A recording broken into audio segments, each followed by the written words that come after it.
Hello. Uh-oh. Are we live? Okay, it looks like it. Hello and welcome to Head and Shoulders, where we cover athletes, performances, and otherwise that are head and shoulders above the rest.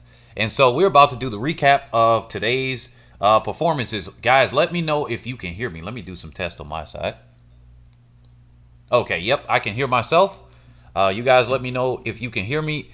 Oh, yeah, and by the way, if you are just joining us right now, as it's not that many people just yet, but if you're just joining us, always remember to change the top chat to live chat. Always change it to live chat because YouTube is starting to filter out comments. I also noticed in the comment section there are a lot of people that are filtered out. I think they've been reporting some of your comments.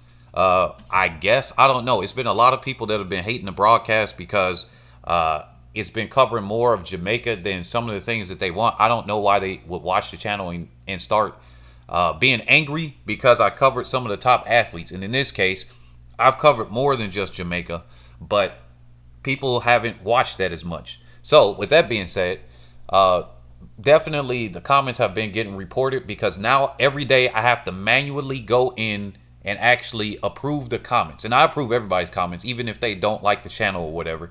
The only ones that I don't are the ones that drop spam and porn links or whatever. So, with that being said, go to the live chat and change it from top to live. All right?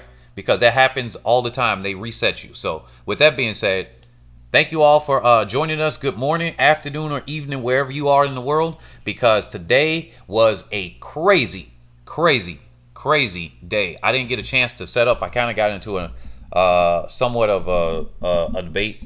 I would use the word argument, but people have negative connotations with that, like as if you're really angry with somebody. But it's more like we had an exchange of ideas. This individual and I were disagreeing because they felt that the 200 was quickly cut to go to the pole vault, and I tried to explain to them that it was a world record attempt, so that the world record attempt kind of takes precedence over the 200, especially if it wasn't like a extremely big name. And then we kind of got into a thing. So what I will do is, if it's at the end of this or if it's at another time, to talk about how popular pole vault is internationally and not just in the States, because sometimes we judge things just by from the area of where we are instead of where they are internationally. And just because we may not see it, a world record attempt is a world record attempt, and unless it's a huge name like a Usain Bolt or something, I don't think they're going to just stay with those events, because a lot more has been given attention to the field events and everything than for the running events. And I do actually understand that because, yeah, it's like they follow the schedule and they're doing it. And the way I look at it is, this is kind of how the distance runners feel all the time when their events are cut off. So it's a little bit different here. So I can definitely see that the field events were given more precedence this time around than running events.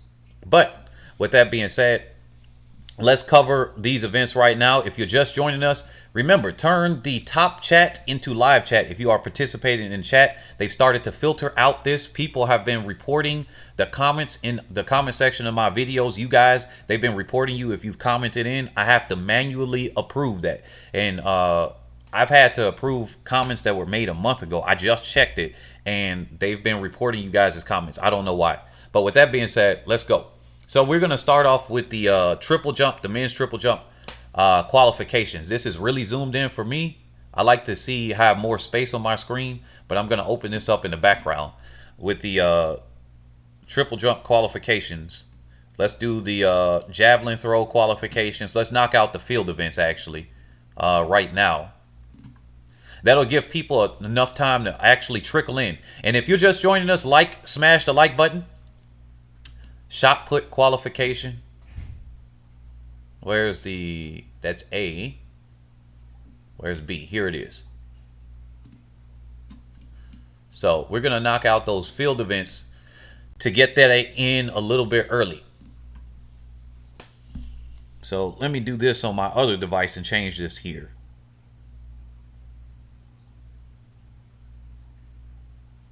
But yeah, thank you all for coming out. So here is the triple jump A qualifications here. So I'm just going to cover the automatic qualifiers that have made it over the mark, because it will take me some time to actually go through that. Oh my goodness, the Olympic website is doing that glitch thing again where you try to do this way. Here it is. It'll take me some time. I am almost certain that Dalavel made it through for Italy, but I'm just going to cover that, and Will Clay for the USA. But automatic qualifiers: Zhu from China, Napoles from Cuba. Those are the ones from the first round. Second round, we got quite a few more. I'm sure Scott from the USA made it, but Pichardo from Portugal. We have a Turkish athlete here, Nakati, and then an Algerian, Tricky. So those are your automatic qualifiers, and I'll just kind of go over that. If you guys want to talk about the triple jump, we can. I like to talk about that more once it gets to the finals. But for here, this is kind of me covering this because there are people that are interested in these. So with that being said, here we go. We have our Polish athlete, Maria. I cannot pronounce her last name, so I won't even attempt to do that. She made the automatic qualifier. We have another, Malone from the USA, made the automatic qualifier for javelin, which they call the long throws. That's very interesting. So here's shot put. Now, this was kind of crazy. I will cover this part. This was kind of crazy in the shot put that Thomas Walsh from New Zealand, he's one of the best in the world. And it's always exciting to see him, especially in 2019. If you guys didn't see the shot put Doha, watch that 20-minute video where they have the compilation of the shots. It was one heck of an event. It was exciting. So Thomas Walsh had two fouls on his throws, but he actually protested. This one was a 20.38, which would have been underneath the automatic qualifier, but still, he had a foul. He protested. They overturned it, so that means their eyes were just there. Good thing we have cameras, right? And then they marked them as a foul here, but they couldn't see the other side. And it turns out on camera review that it actually was not a foul. So these, I wish they would have done so with the women's discus, especially with Gwen Berry. She went over 80 meters, and that was the longest throw of the competition, or the hammer. I'm sorry. That was the longest throw of the competition, and yeah, she didn't ask for a review. I think she was unaware that she could, but actually, I didn't see the 80 meter. I remember they referenced it, so she might have hit the net or something like that. Few athletes did hit the net. So with that one being said, if it didn't hit the net or something like that, and it was close, I would have asked for a review. I'm going to ask for a review regardless.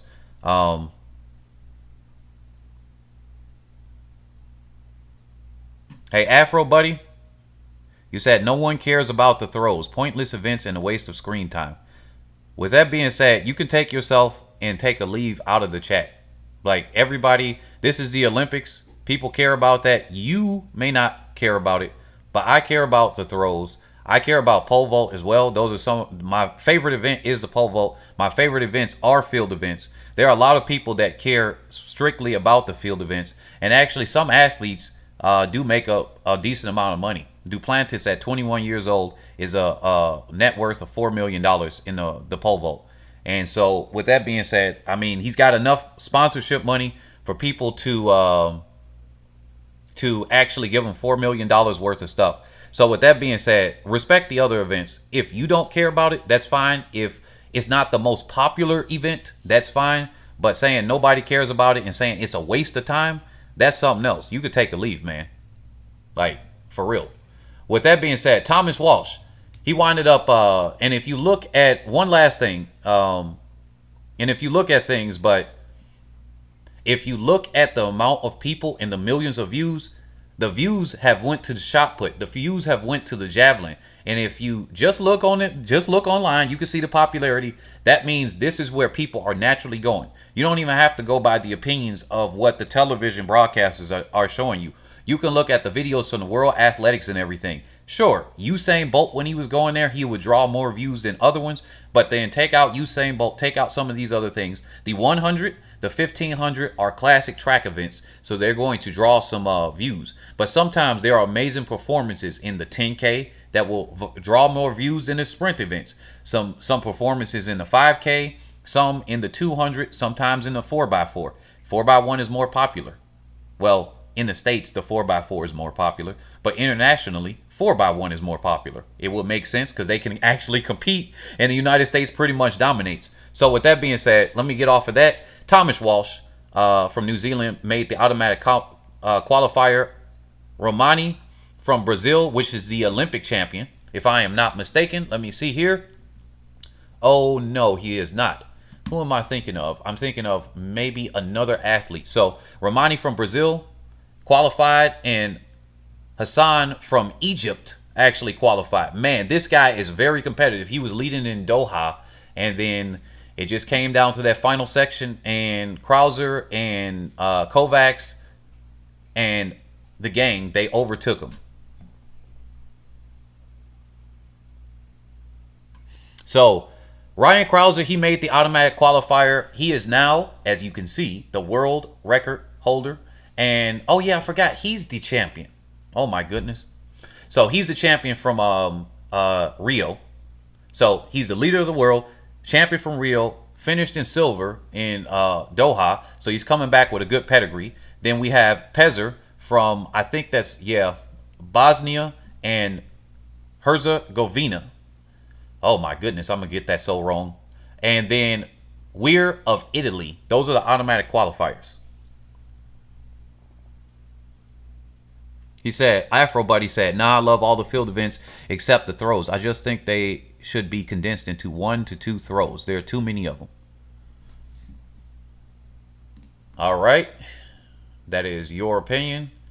At that point, I mean, it is what it is. So here's the 1500.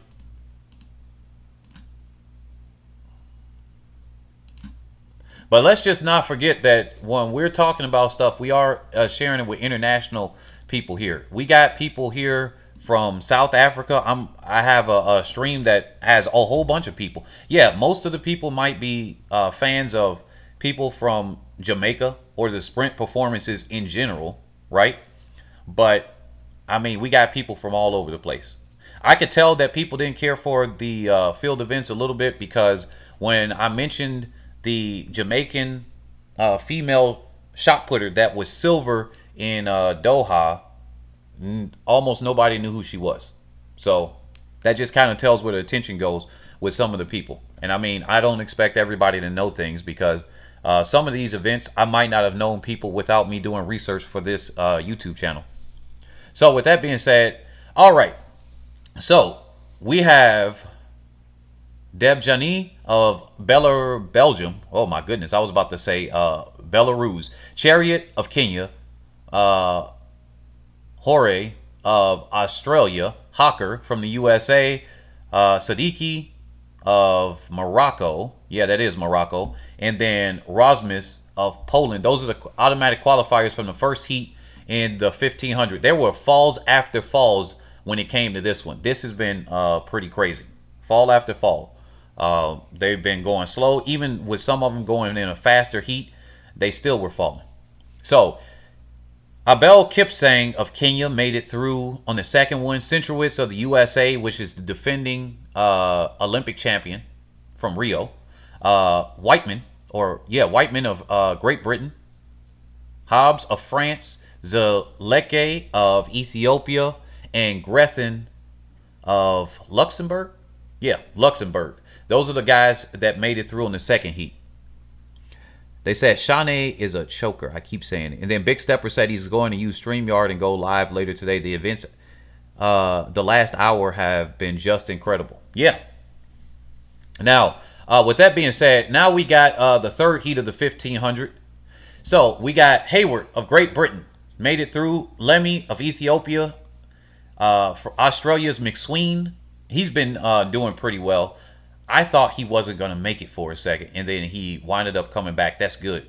And then we got Ingebrigtsen of Norway, Farkin of Germany, and then Michel of Spain, or Espanol. So, España. So, then we got the women's 400 heats right here. Let me make sure I'm in the right one. Okay. Yeah, we are. I forgot it was the 2 days and I didn't cover this yesterday just yet. So, with that being said, I'm covering both the morning and the evening session right now. If you're just joining us, definitely smash that like button up, share with other people. Obviously, there are other streams going on. They're specializing in just one event, but we're going to try to cover all of this as a recap here. Maybe Miller-Uibo is injured. Only thing that can explain her performance. Nah, I don't think so at all. If she was injured, I don't think she would have been able to be on 49 low pace and then walk through the line to go through 50.5. She was at 49 low pace, 48 high, and then she decided to slow it down.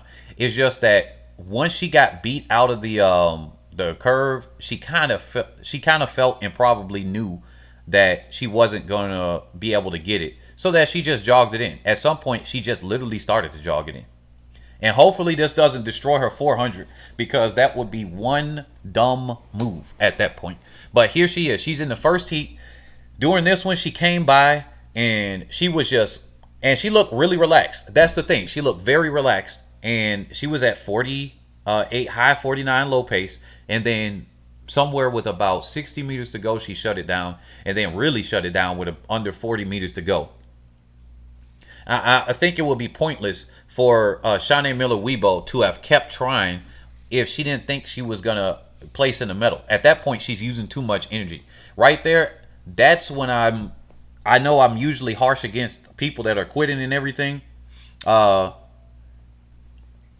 this one, I don't mind that she actually took it out and just decided she didn't want to go harder, because in this case, she would have just been wasting energy. What can you do when you got people that are just blasting you out of the curve? Did you see what happened? She got blasted out of the curve.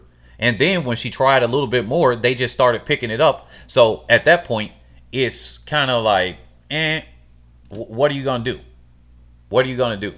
So that's why I'm like, yeah. So her 400, she's definitely looking good. Gomez of Cuba made it through. And then Williams of Barbados made it through. Abrams, now I don't recognize this one. Guyana, I didn't recognize that one. I don't know if she made it through, actually, now that I look at that.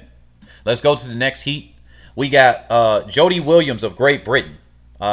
Pretty much kind of came up late, and she controlled the race. So with that being said, it's kind of self-explanatory. She made it through. Canara Hayes of the United States, she made it through. I thought for a second that she was a little bit in trouble. They said the Francois said it's obvious Miller didn't have a chance. Should have just scratched. Yeah. So with that being said, Acevedo of Portugal also made it through. So this I don't have much to say on Heat 2. That kind of just went right there. Allison Felix, she did not look as relaxed as Shanae Miller-Uibo. Obviously, I got a video that just covered that, but I'm going to say it here because we're doing a recap. So Allison Felix, she started off slower and then picked it up toward the end, whereas Shanae Miller-Uibo started off faster, looked like she was more or less doing a speed jog, and then she was very relaxed at the end and keeping it together and composed. Allison Felix started off slower and then used, I would argue that she used more energy picking it up to go from where she was. I think she was third or fourth, and then she picked it up to win the heat. And then she looked a little bit more spent toward the end. Oh yeah, I'm gonna talk about that a little later with the Namibian and everybody else. So Because, man, I called it. But anyway, Allison Felix, she came through for the USA. McGregor of Jamaica came through. So that's pretty good for the Jamaican contingency on this channel. And then Vondrova of the Czech Republic also came through in heat number 3. So those are your automatic qualifiers. And she got a personal best. So that's pretty good.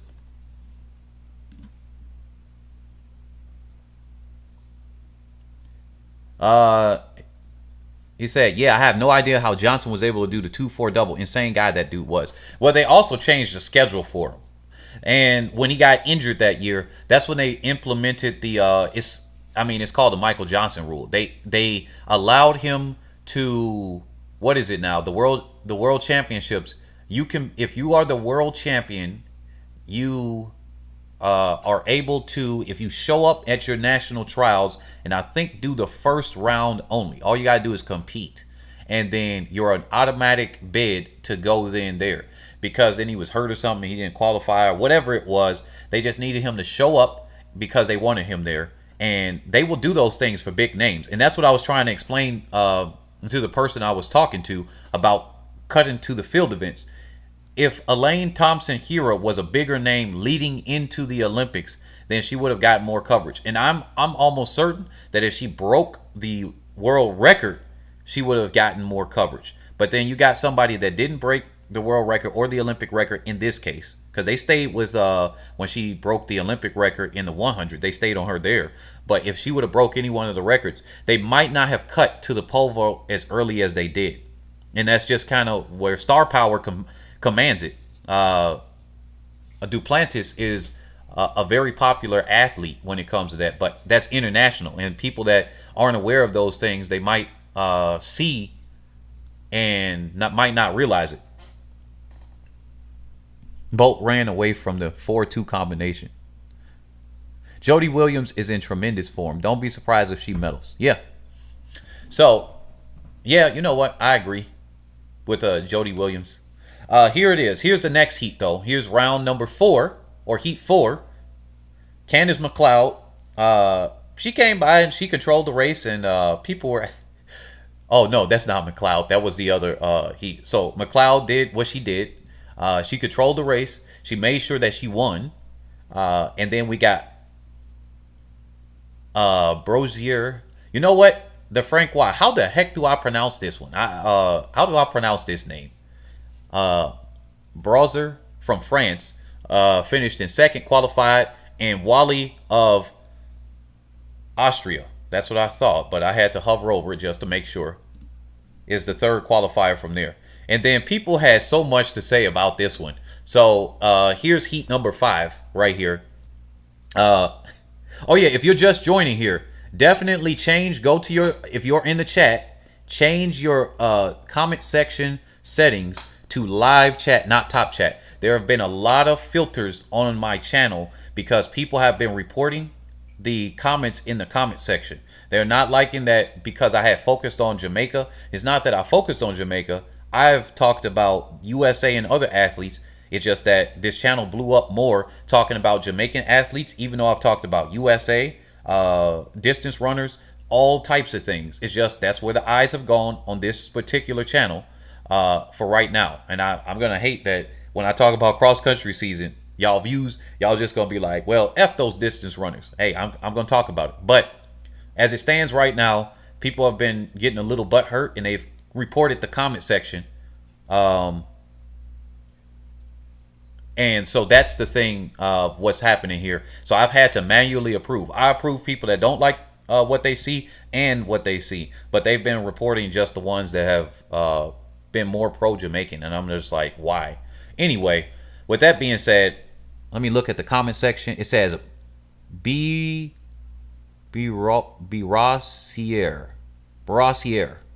Okay, Brassiere. I think that's right. Brassiere. Thank you. Imagine if Sharika was in that final. Yeah. So here it is, right here, the 400. Stephanie-Ann McPherson. So people were saying, why is she running like that and walking like that? Is she hurt after the race? And I was like, to be honest, from the races I've seen with her, her form is questionable. So to me, that just looked like all right, she was holding back on and trying to do what she does, and she just looked awkward and went back to a little bit worse form. But I think she probably could have hit a lot faster. But obviously, this is just a heat. This is the heat. Then they're going to the semis. So she made it through pretty easily. So McPherson, and then of Jamaica, Kazmarek of Poland, and Moran of Mexico. They made it through, and Moran got a season's best, so that's pretty good. So here's the final heat of the women's 400. Mariliti Paulino of Dominican Republic is the one athlete this year that has not lost. I think I confused her with another athlete in the from Colombia in the women's 800, or both of them that might have been undefeated. But for sure, I actually double checked this one. Paulino is undefeated so far, but obviously her races have been against competitive, but not as like compared to the USA competitive type of thing, right? Because the USA usually is on top in that. But hey, undefeated is undefeated so far. So she ran this race. Clearly, she went out and she could have hit a new PR, because the PR is 49.99. And then she just literally walked it through. She said, hey, I'm going to hopefully make a PR in the final if I can do that. That's what that kind of looked like. I did what I needed to do. And then Jonathas ran a 50.93. She was forced to go a little bit faster from the USA. And then Claver of the Netherlands made it through.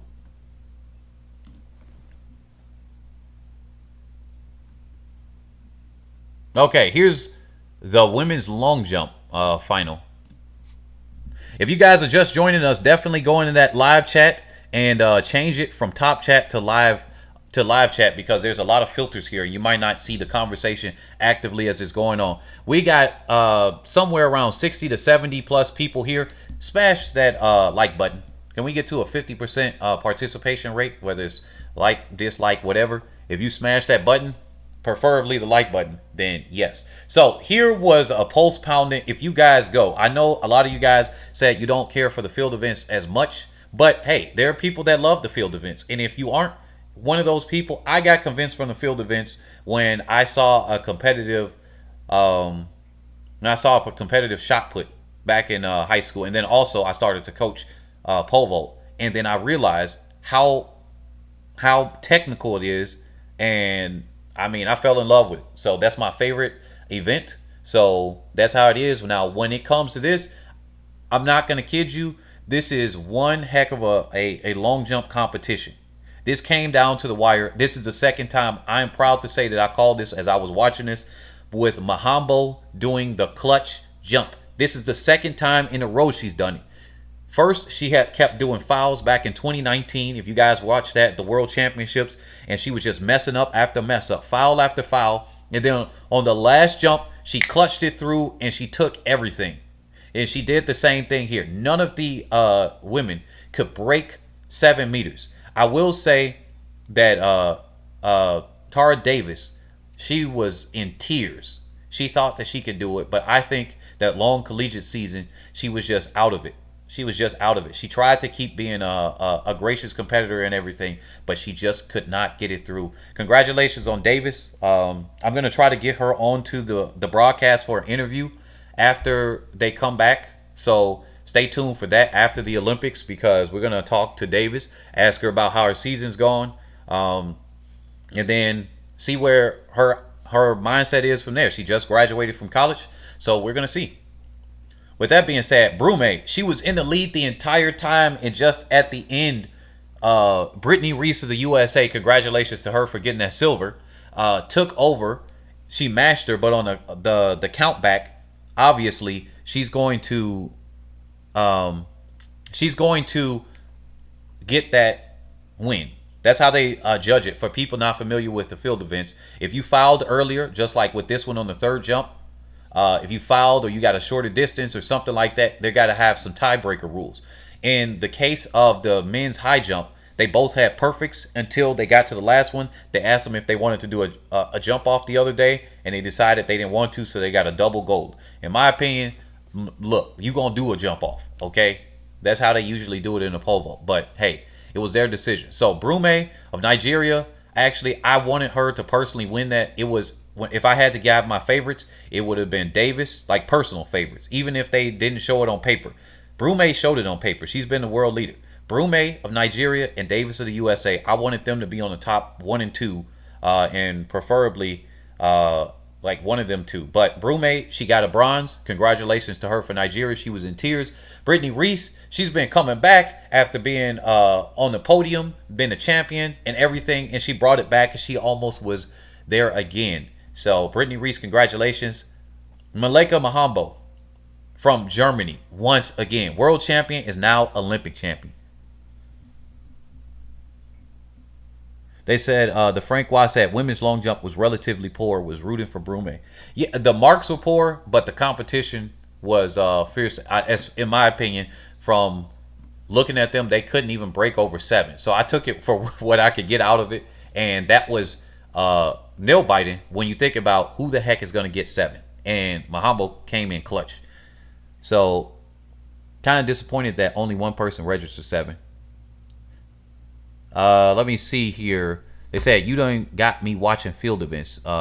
Just Spliv said, and then it said love Brittany Reese. She runs like a dude from Brooklyn. Okay. Hey, you know what? Hey, here's the men's 200 rounds. We got a lot to say about this one. Let's get these heats loaded up. If you're just joining us, definitely smash the like button. And consider becoming a contributor or joining our Patreon, because we are going to have animated races later on and everything like that. So that would be, if you want to contribute with that, definitely. We got that on the pin post for Patreon. But if you would like to support the channel, definitely consider donating via PayPal, Cash App, and then joining our Discord. So if you guys would like to join the Discord, we're going to drop that link shortly in there, but just ask for that, because it's a lot of people that actually did ask for that the last time. We definitely talk track. We're going to talk performances, and then you get to see some previews of certain things before they come out. With that being said, Rashid Dwyer of Jamaica made it through the first round.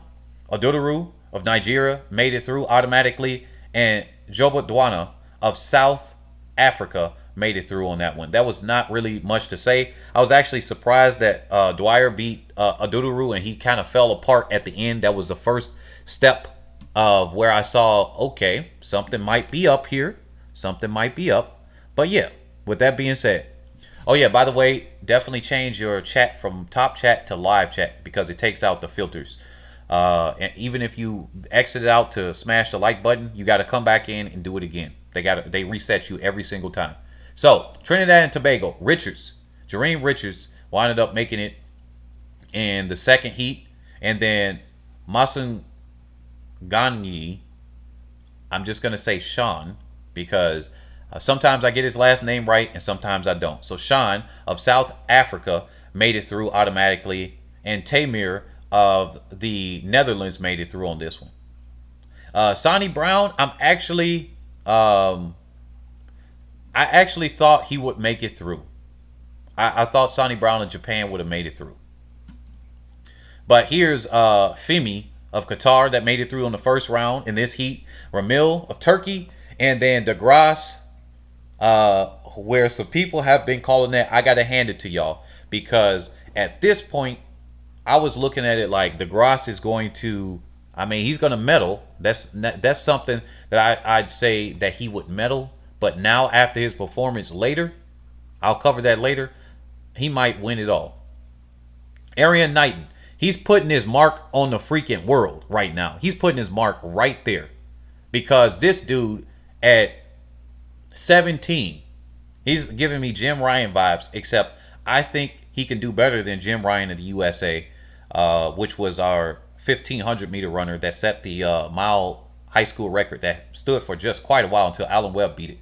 But Arian Knighton, 17 years old, made it through.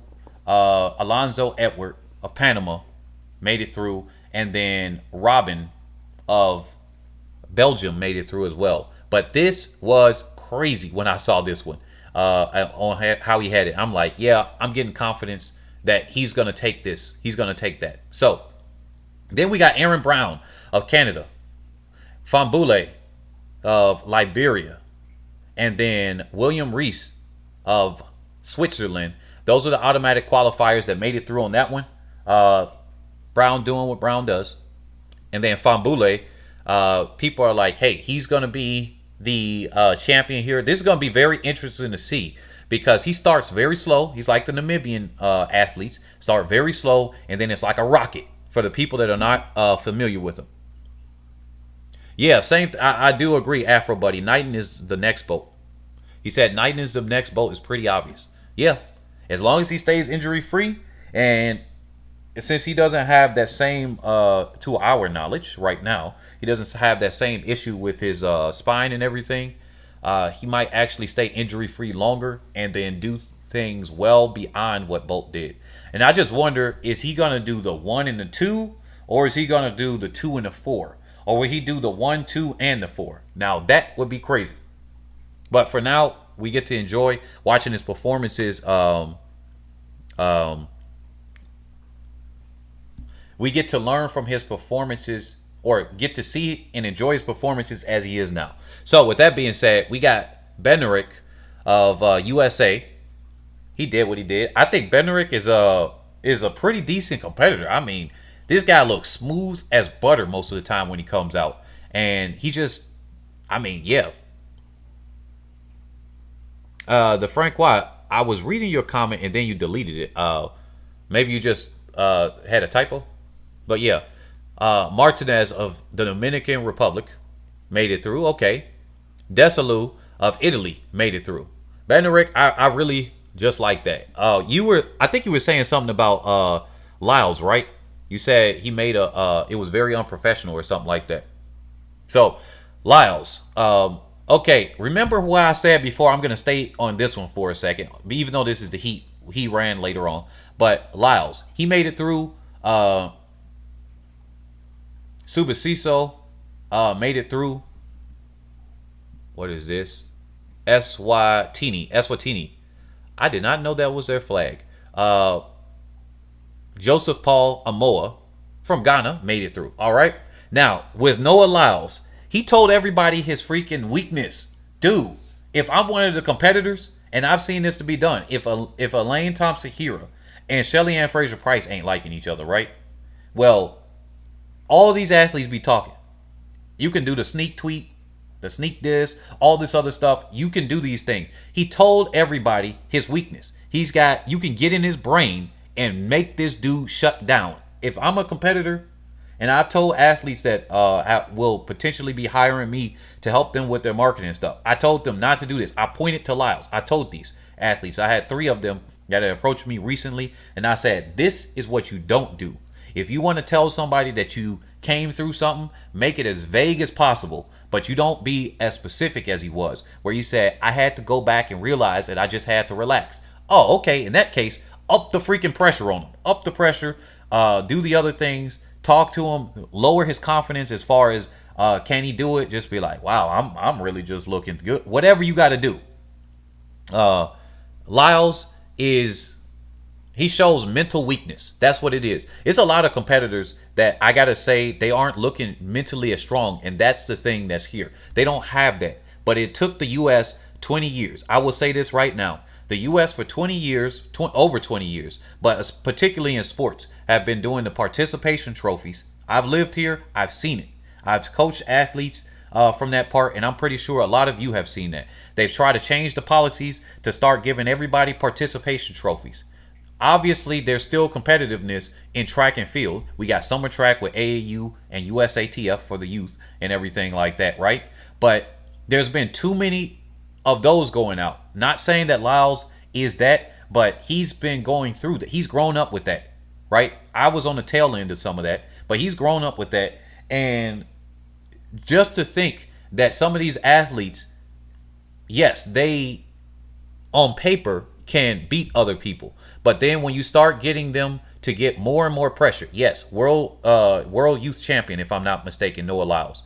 But if you start upping the pressure on some of these people, the thing is that, wow, this is a very, why does his head look so small right here? What the heck?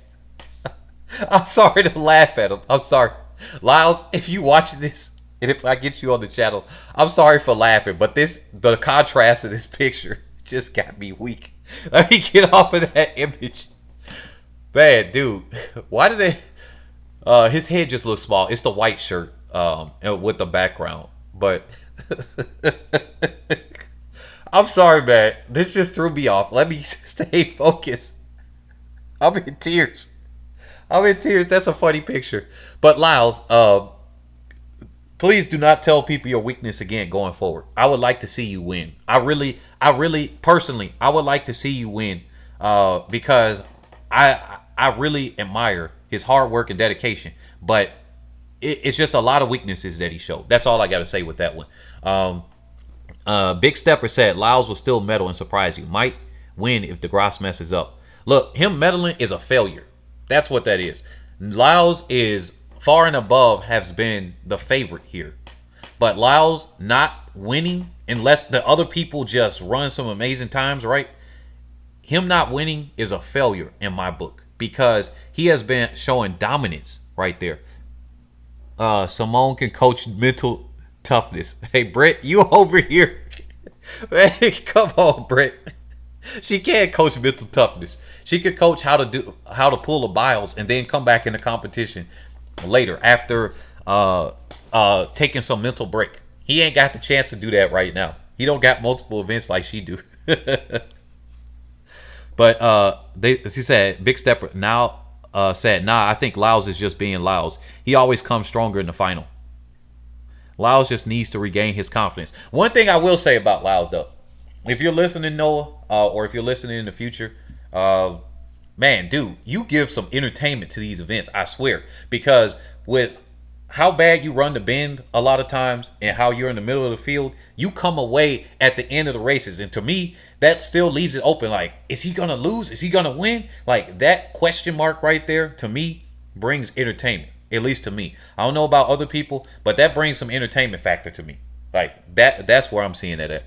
But yeah, Brett, man, you just went on. That was funny. That was funny. I gotta give you that one. But if you guys are just joining us and whatnot, definitely smash the like button. We got about between 80 and 90 plus people in the stream. Thank you all guys for coming out.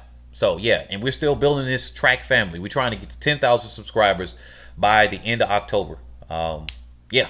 So with that being said, here we go to one of the greatest freaking events I have ever witnessed on the track. Too bad there were not people there in the crowd. This is on some Usain Bolt level type of stuff. Sure, was it as visually destroying or deafening as Usain Bolt in Beijing? No, right? But because he was dominating them in another way, this was more competitive. I think that this was worth more value than that because you had somebody next to you. It was almost like 2009 where Tyson Gay looked like he could have come up on Usain Bolt in the 100, but then it just wasn't going to happen. Usain Bolt had a great start. I have called this and called this. Yeah, the Frank Watt. Final thing. He said, never reveal your weakness. I love Lyles running, but his actions are questionable. If I was Andre, I would stare him down on the start line. Yes, that's what you do. You got to intimidate the people. As soon as you do that, man, just throw him out. That's what I did in high school. If I could find the weakness of an opponent, that's what I'm doing. And then when other people, I learned that in high school, people would be going against our rivals, which were some of the greatest distance runners in the state. They had a whole history of them nationwide and everything. And then they said the people would literally not try at our conference. And I'm just like, okay. They literally said, oh, no, they're going to take it. They're going to take it. I'm just like, what? What kind of sorry stuff is that? So with that being said, I'm just like, okay, cool. Nobody else is going to take on York High School. So I'm going to do that. I'm going to do the best I can. And I still would lose, right? Or I think one athlete I did beat there, here and there. But for the most part, yeah, I mean, they still would get me. I'm not going to just give up. Nope, that's not going to happen. But anyway, he looks clunky and undefined. Fabule has already peaked NCAA. With that being said, here's Karsten Warholm. Man, what can you do against this man? What can you do against this man? Here's his profile right here. And I got to bring this one up because this is something important. He has a 33 race win streak. A 33 race win streak. The dude is darn near unstoppable. Like at this point, he is unstoppable. He came out. He came out later in the season. He didn't have to run as much. People were saying that Rye Benjamin had it. I did not see Rye Benjamin getting that, and you can see it back in my previous videos. As a matter of fact, I made a video specifically on Warholm. I wanted to make one on Rye Benjamin and his chances, but I think between everything that happened, I didn't get a chance to make that. But with this being said, dude, Warholm comes out fast every time. I actually had a sense of right before this race started that Warholm might not have taken this, right? I thought that because he placed himself outside of Rye Benjamin, that it would have given somebody to Benjamin a chance to key off of him because he was on the inside lane. Here's the start list right here. We got Warholm literally on the outside of Benjamin. This isn't the first time. They did this at the World Championships. Warholm beat him. But then we saw Benjamin jogging through and barely missed the world record at the USA trials. And then Warholm beat that world record, which was at the time 46.70. So he was just behind the world record, and he had beat it. Wow. If this was money on this one, if I had put money on this one, man, that would have been a lot to gain. Man, too bad there was not a crowd there. This is one of those events. Same thing with the women's 100. If the crowd would have been there, that would have been electrifying. Dos Santos, he went under the previous world record that was set, but not under Warholm. So he is now the third fastest man alive in the 400 hurdles. He is the fourth best performance, third fastest man alive. Wow. Rye Benjamin. So he should be proud. He's 21 years old. 21. So he's younger than both Benjamin and Warholm. So he's got some more time on him. From Brazil, Rye Benjamin and Warholm are both 25. Rye Benjamin, congratulations on behalf of the U.S. Whatever that means on behalf here. I'd like to congratulate you on that silver medal. What else can be done there? What else can be done? You did the best that you can do. You tried to run him down. This race he took out on you. If I had to say one thing, Benjamin got to get out a little bit harder. But I mean, that's just his way that he runs his race. But he's got to get out harder because he lets Warholm get too much on him. That's the same thing that happens every single race. Warholm gets out on everybody on that first 100. He uses that the creatine natural stores that's in our body, that free creatine for that first few meters, the first few seconds, and he gets out on everybody. They said, I want you to talk about the 4x1 women and the 4x1 men. This is a very disappointing Olympics at first dollar. It's really gold or nothing for Laos, 19.5. Knight said, Afro buddy, I'm glad as history tells us some of those 80s times are questionable. Warholm is a GOAT. Every time you think he's reached a ceiling, he smashes right through it. King Knight said, yep. Every single time. I want to see his 400 time now. People are saying, now, we put this in the calculator, and they said this 45.94 is worth a sub 42.8. So it's like a 42.73, 42.77. I would say that he's a 43 low, if not breaking 43. Now, some people are saying, well, his hurdle technique is he's just more efficient in getting his times through. And I'm just like, I don't know. Hurdles technique versus them running an open four, it doesn't always translate because you're probably running the hurdles slightly differently than you would in the open four. So that's how we can see a difference and discrepancy in those. But if we were to put his fitness there, I would have to say he's a 43 low or a sub 43. I would be bold enough to say he's literally sub 43 if he can learn how to do the 400 properly. Because being able to jump in the air, like you guys try to jump in the air and then try to keep that strength. That's just hard. So here we go with the men's 110 hurdles. We're going to go through these rounds here because I already went through the shot put. If you're just joining us, definitely change your chat settings to live chat if you're in the chat. Hopefully we don't get some more trolls here like we did yesterday. because we had some trolls, and they were trying to take over the chat. We proved them wrong through facts. We proved that Oregon was not high altitude. We proved that USA athletes do run fast internationally. It's just that the USA is a big country, a conglomerate. Remember that internationally you call a country a state. So it's the United States, United Countries, quote unquote, of America. So that means it's so big that you can have all your competition here, make a decent amount of money, not that much compared to Europe here. And then, so of course, a lot of your faster times are going to be in the US. So with that being said, we had some surprises in the men's 110 hurdles. Now, I did miss the first two races here. So if somebody fell here, I wouldn't have known. If somebody false started or something like that, I don't know. They said only the South African is sub 43 in my opinion. I think Benjamin could have won, but he took the first half too easy. You know what? As a comment on that, before I get into this, I don't think Rod Benjamin could have won any way he would have done it. He tied up at the end. That means he would have tied up earlier if he went out harder. But he has to train, because if he normally goes out the way he goes out, if he changes it in the final here, he would have blown up sooner. And then in that case, he might have blown himself up all the way to third. So there was no way that he could have actually done anything differently. He gone out harder without training that over some time. Because remember, we all know, all of us are track fans or coaches in some aspect or athletes. You know you can't change a start in just a few months. It's going to take years. It's going to take a lot of time to change a person's start, their technique, and everything. Now, you can do adjustments, but yeah, that is crazy. They say everybody competing for second place in the 110 hurdles. Holloway can win this running and jumping backwards. Yeah, as long as he doesn't fall, he's got this. And then the Francois said, Varholm. Oh yeah, that's how I pronounce his name. Varholm, not Warholm. But Varholm just produced probably the greatest athletics performance this century, maybe in history. I would say he's up there with Usain Bolt's performance that happened.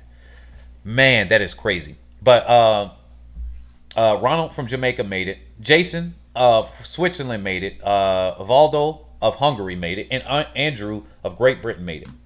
So those are your first round one and heat one qualifiers. Then we got Martinez of Spain, Roberts of the USA, Thomas of Jamaica, and then Trakovic of Cyprus, I believe this is. Yeah, that made it through automatically in this one. So Lou Jane's Olympic record is going down. I can see that going down. That is going to be crazy. So with that being said, here's Grant Holloway. He just ran away with it, looked very comfortable, destroyed the field.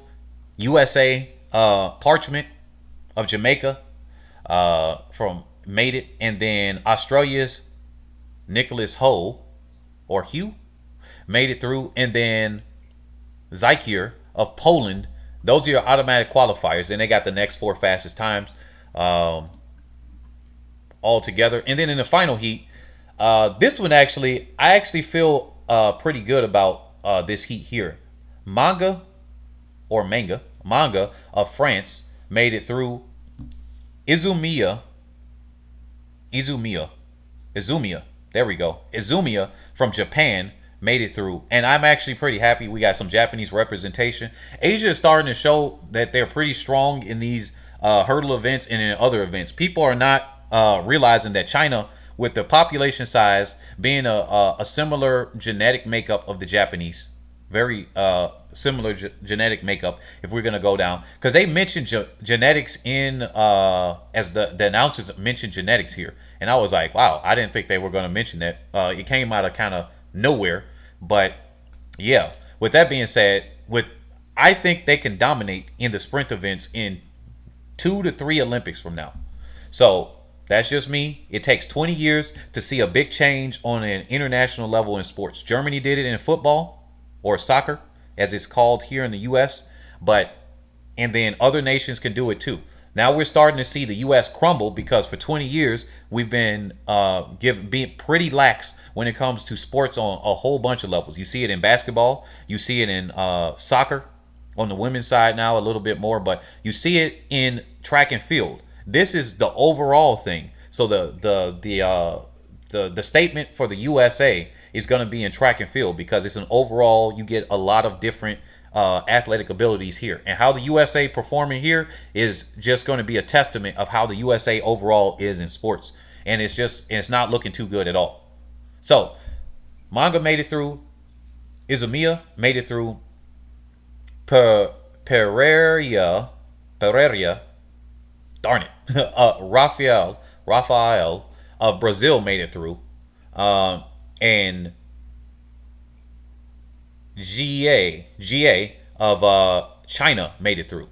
Man, I've been an announcer, so I'm a stickler for pronouncing the people's names, and so I'll get stuck on that. So let me just move on. Allen of the USA made it through. Martinat Lagarde made it through of France. Kanai of Japan made it through. Dalmalin. All right. I would say Duplantis was a bigger favorite because the hurdles is always risky. I think Holloway is the biggest favorite at these games. I just can't see him losing. You know what? It's arguable that one of oh, let me reload this page so that we can actually see the medal finalists and everything. So, arguably one of the hardest events, actually, or one of the more dangerous events, is pole vault in track and field. As far as the ratings and what it goes through, I mean, I said this before. One of the track meets I was at, and I'll keep this PG as possible, but one of the track meets I was at, I thought about potentially doing pole vault later on. My school wasn't a pole vault school because black. And I'm like, look, I'll do it, but we didn't have an interest in coaches to do it. So yeah, with that being said, I saw a pole vaulter snap his pole going up at one of the track meets right before I started my 800, and then he landed on the pole, and in his groin area, you know, the stuff that, you know, releases things, that got split open, and we had to stop the meet, and they had to have the ambulance him off the track. And when I saw that, I said, nope. When it comes to going to do pole vault, I'm like, nope. The pole snapped. He landed on it, got his junk open. It got split open, and he had to be hospitaled out. And I'm like, yeah, no. Now, sticking to this, okay, this was a pretty exciting, mildly exciting pole vault. I think that it's probably how some people feel about the long jump, but I thought this was exciting. Lavillenie, he tried his best as the previous champion and previous world record holder, but he tried his best to take this.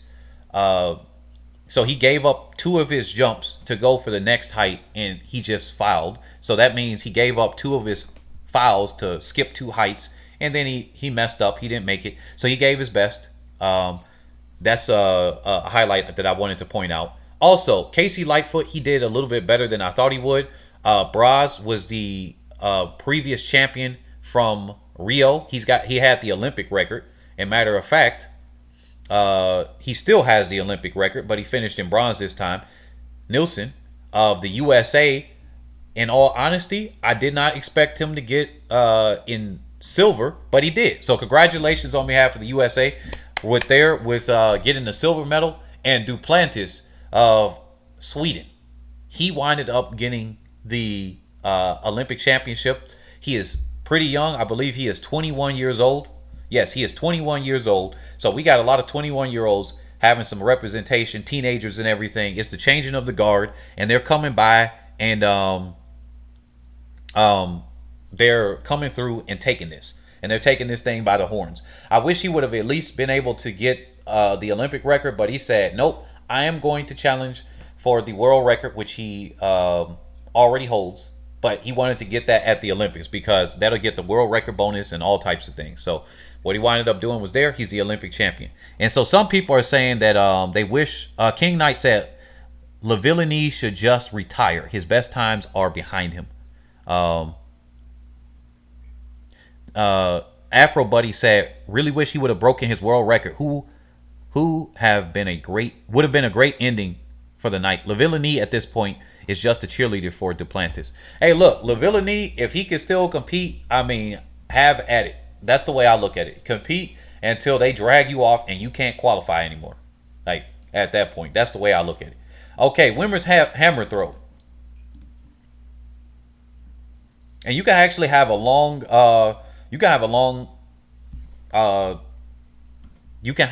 career in the pole vault because it's not as pounding on you as the long jump or triple jump on the knees.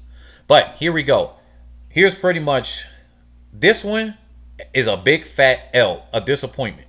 Like, I am really disappointed in this one with this, because on this hammer throw, as we can see, the Olympic champion and world record holder is one and the same. She winded up defending her championship in the hammer, but Deanna Price getting 8th. Wow, for the USA. She's been the world leader, okay, and she finished 8th. Gwen Berry finishing 11th. She had a foul with an 80 plus meter hammer throw. So I'm like, wow. And these two actually went to the same college as me, so shout out to the Salukis here. And I know Coach Connie Price Smith, I'm going to try to get her here, but I know she's feeling a certain way because she usually does produce athletes that perform at the international level year after year. Her athletes, no matter what country they have gone to, they usually medal. And I think Brooke Anderson is another athlete that's coached under Price Smith, but I am not 100% sure there. But I definitely know that Price and Berry are two athletes that have been under there. But congratulations to Poland and China. Poland got 1st and 3rd with Malwina, that got 3rd. And then they won with Anita. I can't pronounce her last name. She is defending champion. Now she's a 2-time Olympic champion in the hammer throw. Also, Zheng Wang of China has gotten a silver medal with that surprise throw. She got herself on her final throw. She got it. And then here we go. They said, Afro Buddy said, has the USA even won a gold medal yet? Yeah, 2. Unless you're talking about in the hammer, I believe so, yes. And I know that we've placed in the hammer because Gwen Berry or Price, one of those two would have medaled or won before. So let me see. Did we cover this? Yeah, we did cover the men's shot put. Let's go to the 200 semifinals and get this part here. So, Yep. Allman was carrying the USA on her back with that great championship win in the field events. Hey, did you all know that discus is not considered a field event? Just as a funny FYI or funny trivia. Yeah. So with that being said, Arian Knighton, he's showing his dominance right here. He is now starting to look like, I think he's having confidence that he can actually win now. Because before he was just like, hey, I'm here. I'm just trying to make it through. I'm going to go after that. Now he's doing victory celebrations and everything. Wow. Yeah. So like I said earlier in the stream, if you're just joining us, you might not have seen that. Look, it took us 20 years of destruction here in the U.S. in like softening up standards all over the board. But finally it seeped into sports. And now we're starting to see it 20 years later where we're really just crumbling. And that's not something I would like to see. You know, I don't think anybody would want to see something like that. It would be one thing that the U.S. is not doing as well, and then everybody else is just outrunning the U.S. and outgunning. But a lot of the failures have been Ross underestimating his opponents, or other people just falling apart and crumbling because whatever their coaching staff did or however they approached it was just really bad. If let me see. He said, Afro Buddy said, Panache, I expected silver from her, but I knew she had it in her. Oh, I'm going to talk about that after. If Knighton wins the 200, Lyle should just retire. I don't know. Lyles was a young guy. He was around. He was a little bit older than Knighton, and he came by and he started taking the world by storm. So it's just another teenager, just like Lyles was. I don't think he should retire. To be fair, the U.S. has lost talent. Duplantis and Camacho Quinn were born in the States. Fambule also. Well, true, true.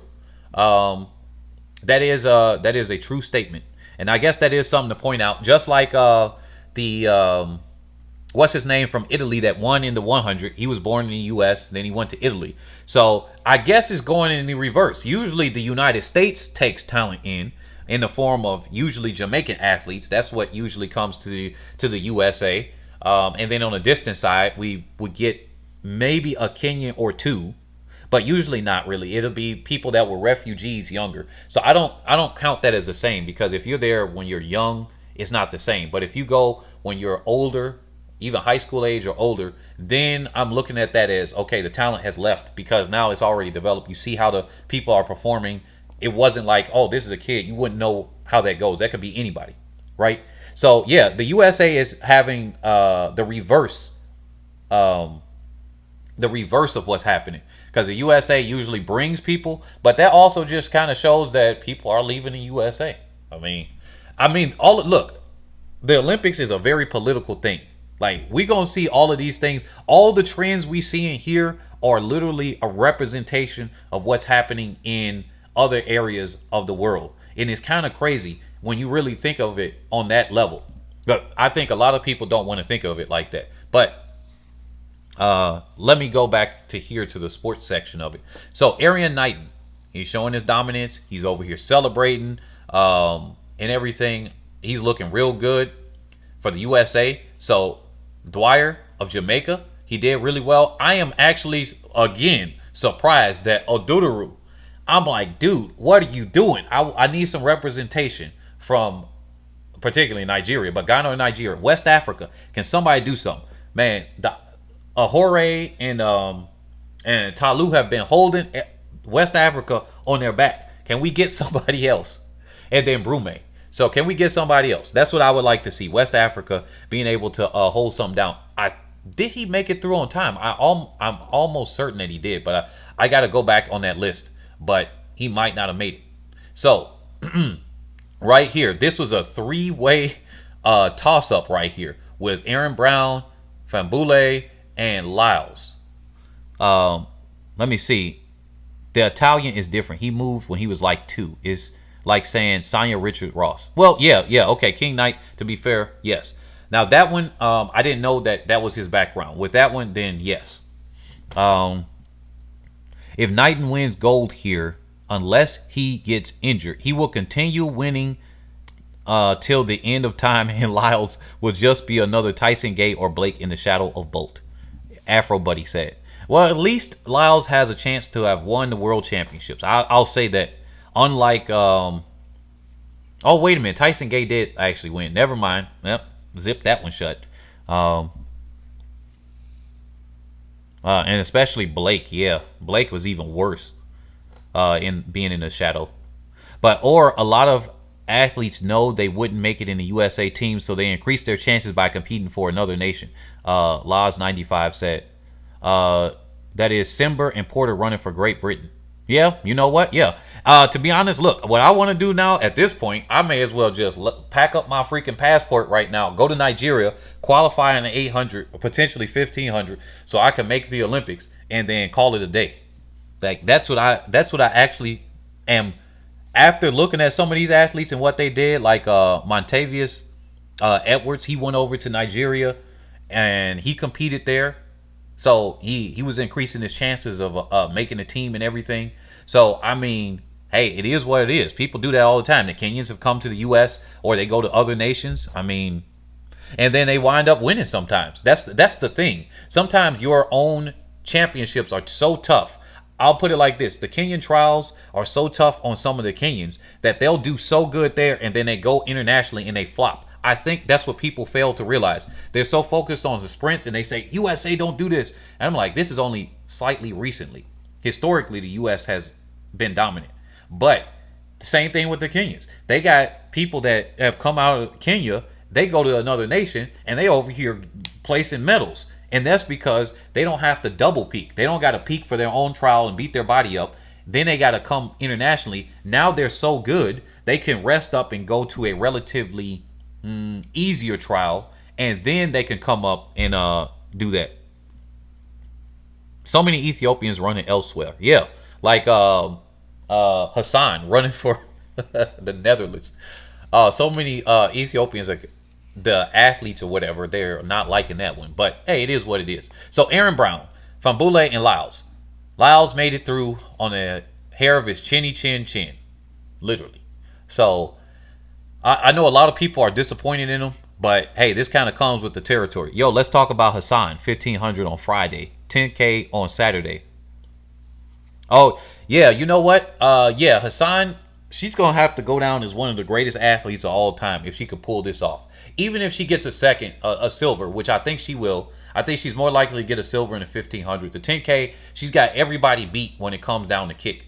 Letesenbet-Gide, as much as I want her to win, she is not going to take that unless the only weakness that Hassan has is if Letesenbet-Gide realizes that Hassan is going to be tired, and then halfway or slightly before halfway, she's going to have to run the bricks out of everybody in that field and then risk being a pace setter. Because if she lets the race go, she's going to be the pace setter and she's going to get out kicked and finish in silver. Or she runs hard and she becomes a pace setter and she gets silver. But at least if she runs hard, she could potentially expose how tired Hassan is. I keep hearing that Sha'Carri might be of Jamaican descent. Man, bruh, okay, at this point, grandparents are Jamaican. How far do y'all got to go back? Come on now. Now y'all keep claiming Jamaican? Now, it ain't even that serious. Everybody that's brown and black is African at this point. May as well just be like West African or East African descent. Come on now. Let's not do that. Let's not do that one.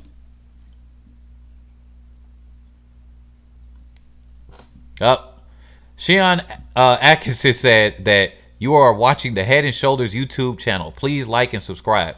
You know what? I'm going to put you as moderator right there.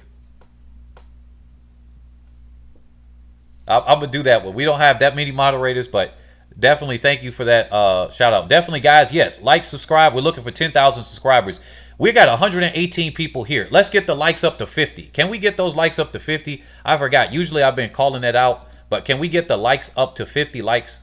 And definitely consider, if you do like this broadcast, definitely consider giving us a donation via Cash App, PayPal, Patreon. Become a patron because that funds the animated races here. We're going to hire an animation team. I actually priced them out and I'm looking for higher quality ones. I was going to start with a lower budget one, but maybe I want to come out the door with a higher budget one. What do you guys think? And I'm going to start trying to do those at 10,000 subscribers.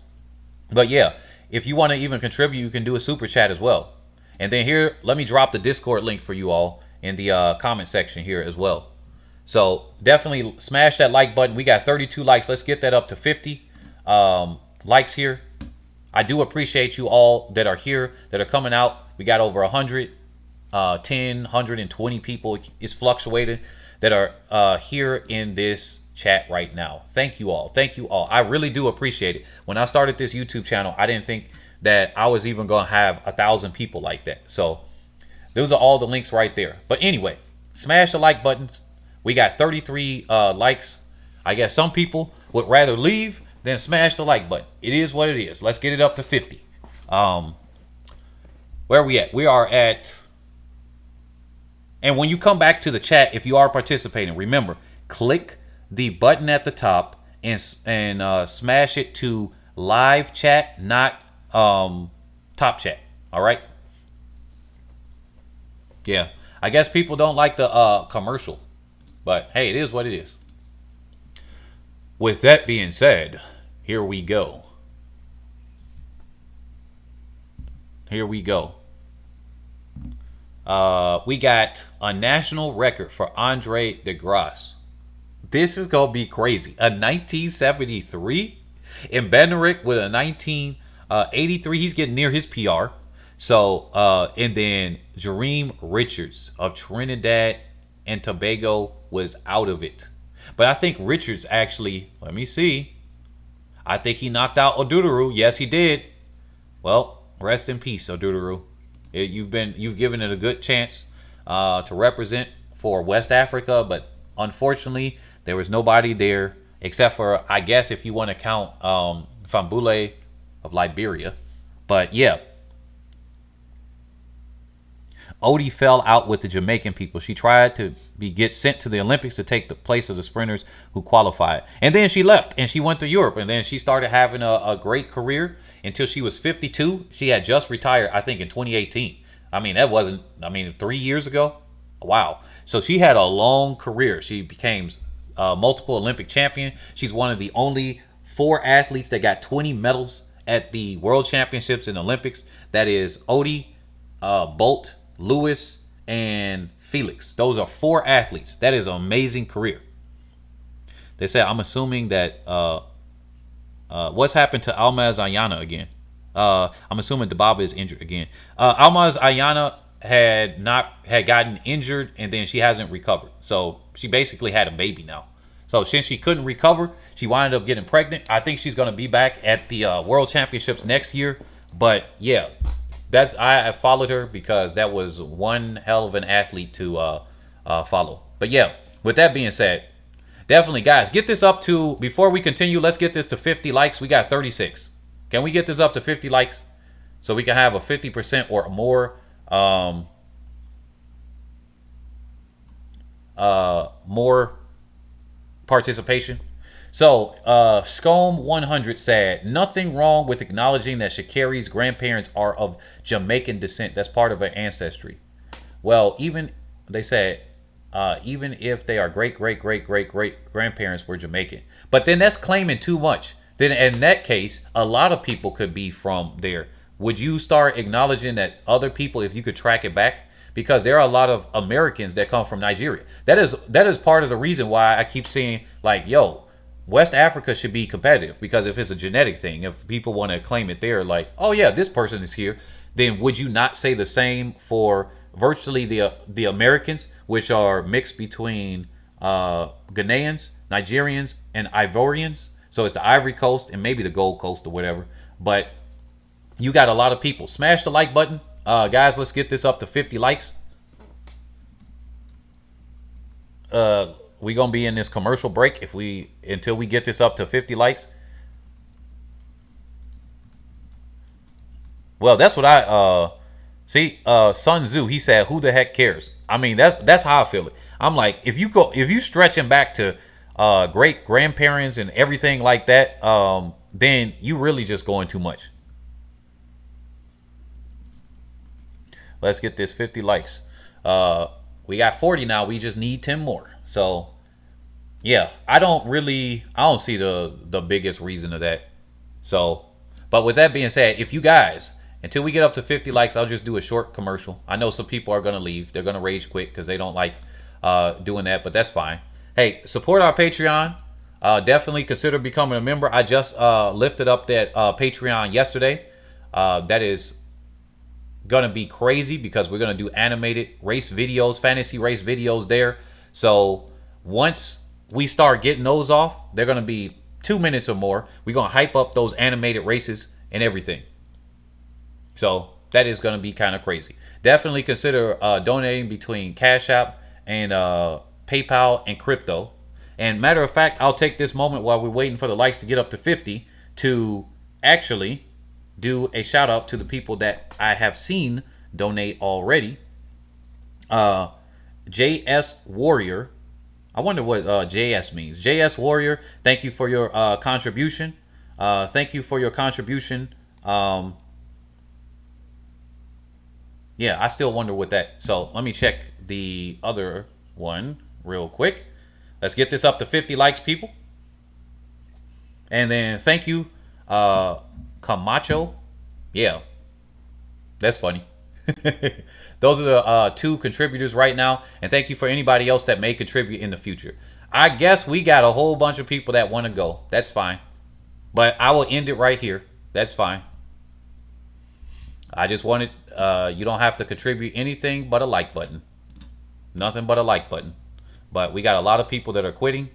Instead of getting it up to 50, if we can get that to 50 likes. But with that being said,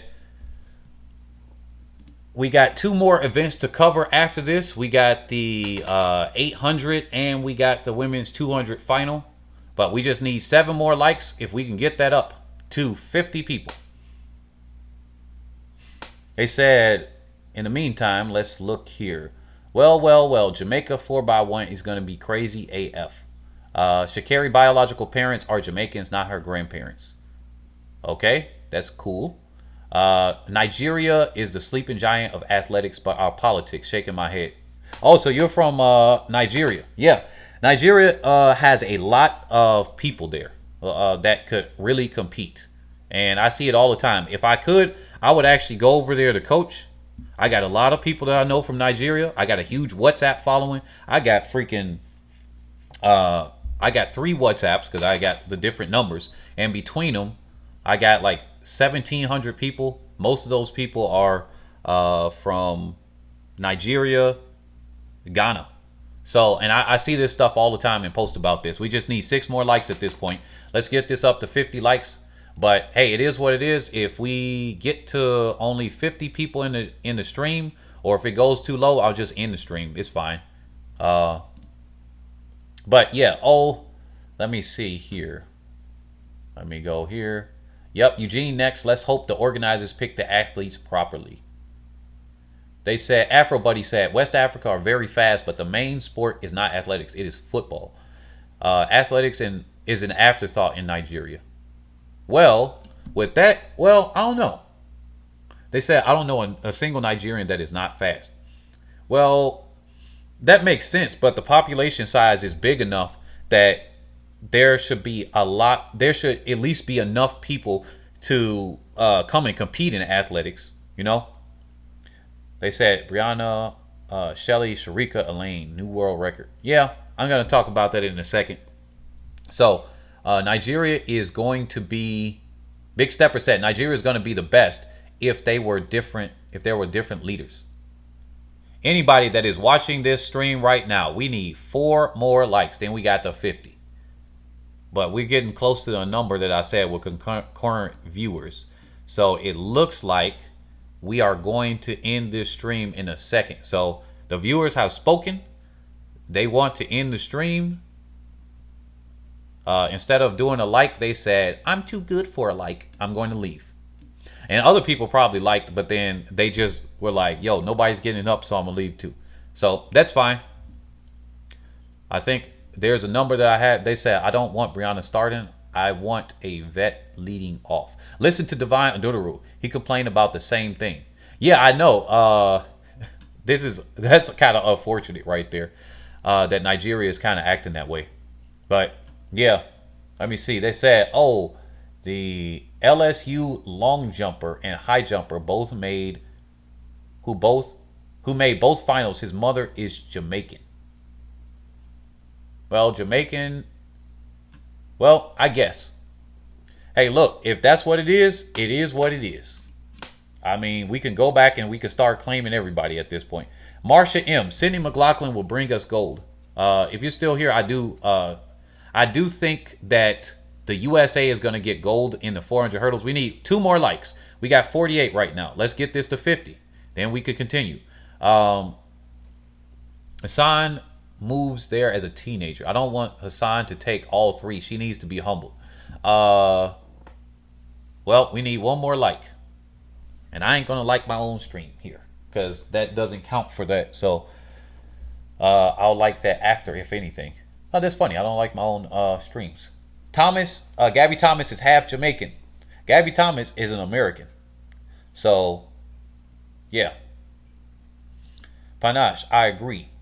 Because if you really think about it, all right, we got to 50 likes. Thank you, guys. We are continuing. This is unlocked. So, Andre DeGrasse with the 1973, Benerick 1983, Richards 20.1. This is going to be one heck of a final. And I don't know if Lyles got it, but many people think that Lyles is going to be able to take it in that final round. But I'm not necessarily certain that that's going to happen. Actually, after this, oh shoot, I just ended the wrong tab. Let me go to athletics, scheduling results. Let me select the sport, athletics. Thank you guys. 53 likes. We're going up. So, there we go. Man, it's the people that's going to play this on the replay. They're going to be like, dang, this dude really just stopped for that? Yes, I did. Where are we at? I'm going to bring up the men's schedule. When is that? Is that on the 4th? Actually, is the Zoom close enough? Let me zoom this back in. I think I had it on 130 zoom. And let me see here. Is the men's 200 here? So let's look at this final round. Let's do this real quick. What do we think is going to happen right here? They said Laos ain't winning. They said Afro Buddy. Same thing he could be said about the U.S. Hey, if athletics was as big as basketball and football in the U.S., they would dominate every single event. Yeah, exactly. The USA is not as big as these other sports, so yeah, that's just going to be an interesting thing. But okay, here we go. Wow, this is a very interesting picture of him. Jareem Richards. So, I thought that was something else. I thought they had him with a bad haircut. Never mind. So, we got Jareem Richards of Trinidad and Tobago in lane 2. See on these lanes, this is going to be a very interesting thing. Noah Lyles from lane 3 in USA. Aaron Brown in lane 4. Oh, he made a final. Nice. From Canada. Arian Knighton from the USA in lane 5. Interesting. Andre DeGrasse of Canada in lane 6. Kenny Benerick of USA in lane 7. Joe Fambule of Liberia in lane 8. And Rashid Dwyer of Jamaica in lane 9. Okay, I'm going to say it right now. Lyles in lane 3. Now, I know he's run well in virtually all of these lanes. But Lyles in lane 3, at his size and everything, they basically, man, he just got shafted. But he also got shafted because he had to qualify on time. So he doesn't get a lane preference at all. And he kind of got left to what he got left with. So he's going to be able to see them in front of him, which in some cases is good. But he's not going to be next to somebody that that is going to be able to pull him through. Yeah, Aaron Brown, technically with his horrible bend running, everybody's going to be in front of him so they can pull him through. But yeah, what do you guys think about this one? What do you guys think about this one? Let me pull this up real quick.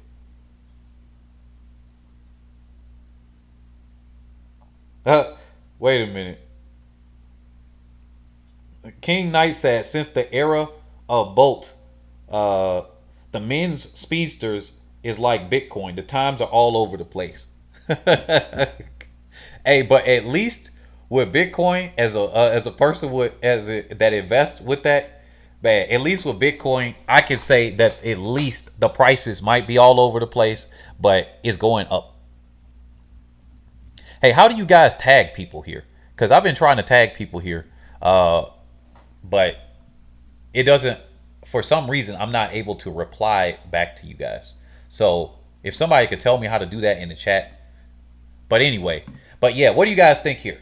They said, Marcia said, I'm from Trinidad, rooting for them too. Yeah, he's in lane 2. He's in lane 2. That is a lane. Now, people could do stuff on the inside and outside lanes. Yeah. They said, Snip said, no Commonwealth country has track as its main sports. In Jamaica, many of the male athletes prefer football in high school. It's a very small percentage do athletics. Yeah, see, I don't think it's the interest necessarily all the time. Now, with distance running versus sprinting, that's an interest thing. But to go to athletics and be able to be as good, that is not necessarily an interest thing all the time. Some of it is, but not all the time. Laz 95 said something about that I mentioned. Remember me talking about Aaron Brown and his psychological challenges in terms of choking on the big stage. Yeah, I actually could bring up the article. He has a sports doctor. He talks to DeGrasse and everything. He has a good team of people. He's very good. He's been talented since high school, but his problem has been that he lacks confidence. He doesn't think he's as good as he is. Like, wow, that's very interesting to see somebody at that top level, to defeat themselves. And then she's also continued, or he also continued. I don't know.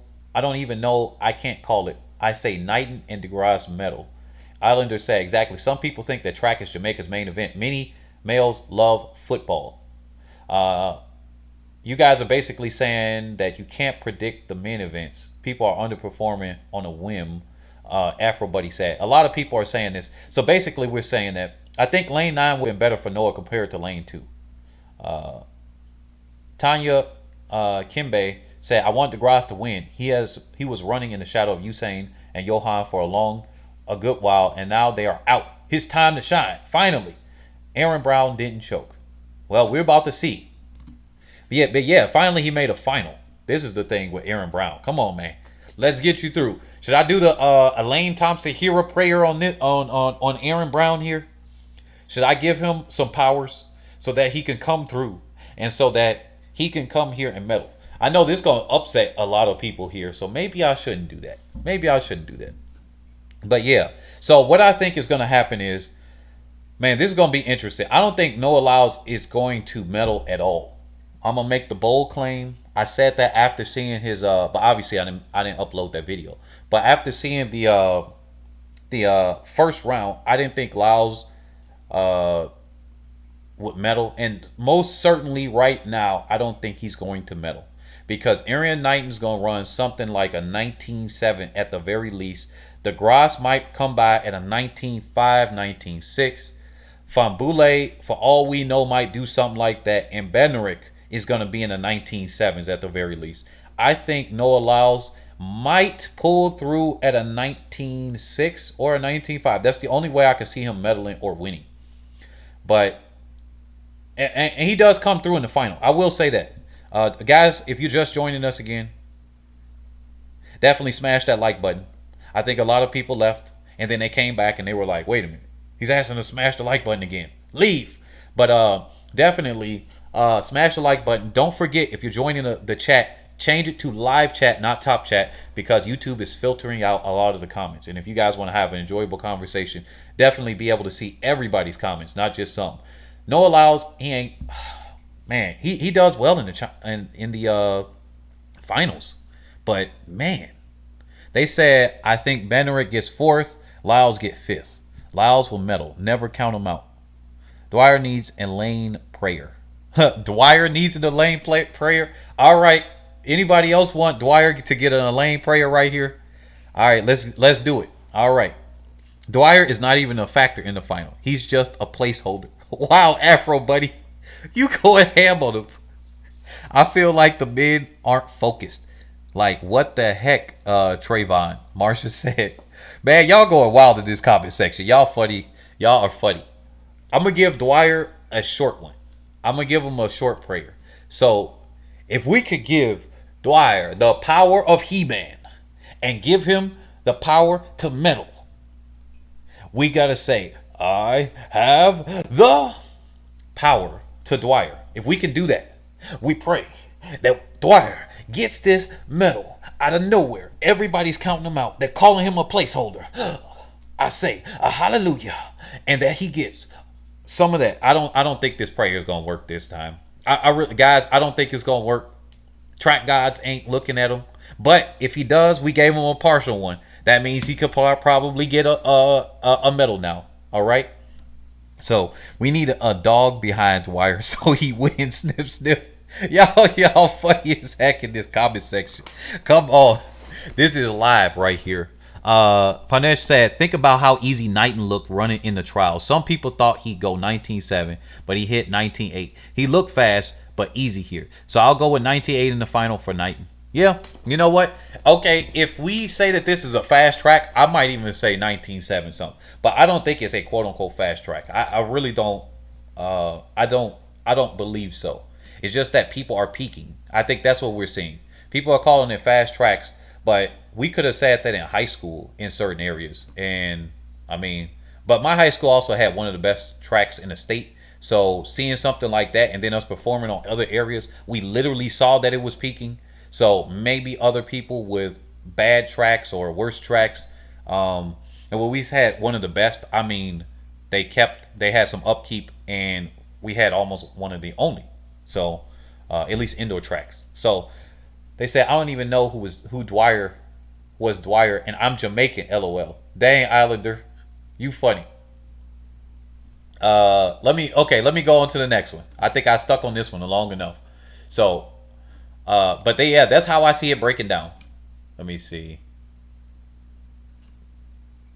Let me cover the last two. We're going to go to the women's 200 in a second. Let's go to the women's 800. If you are just joining us, smash that like button. Consider becoming a patron because it's going down in that thing. Laz, I remember you said, how can you join to be a member? The Patreon, I just set that up yesterday. At first, I was doing it a harder way. If you do that, you'll automatically get a membership in our Discord because I know you're in the Discord already. So what'll happen is once you become a patron, it'll light up your name in the Discord. Right now, the Discord is kind of sort of public and free, but it will be locked down.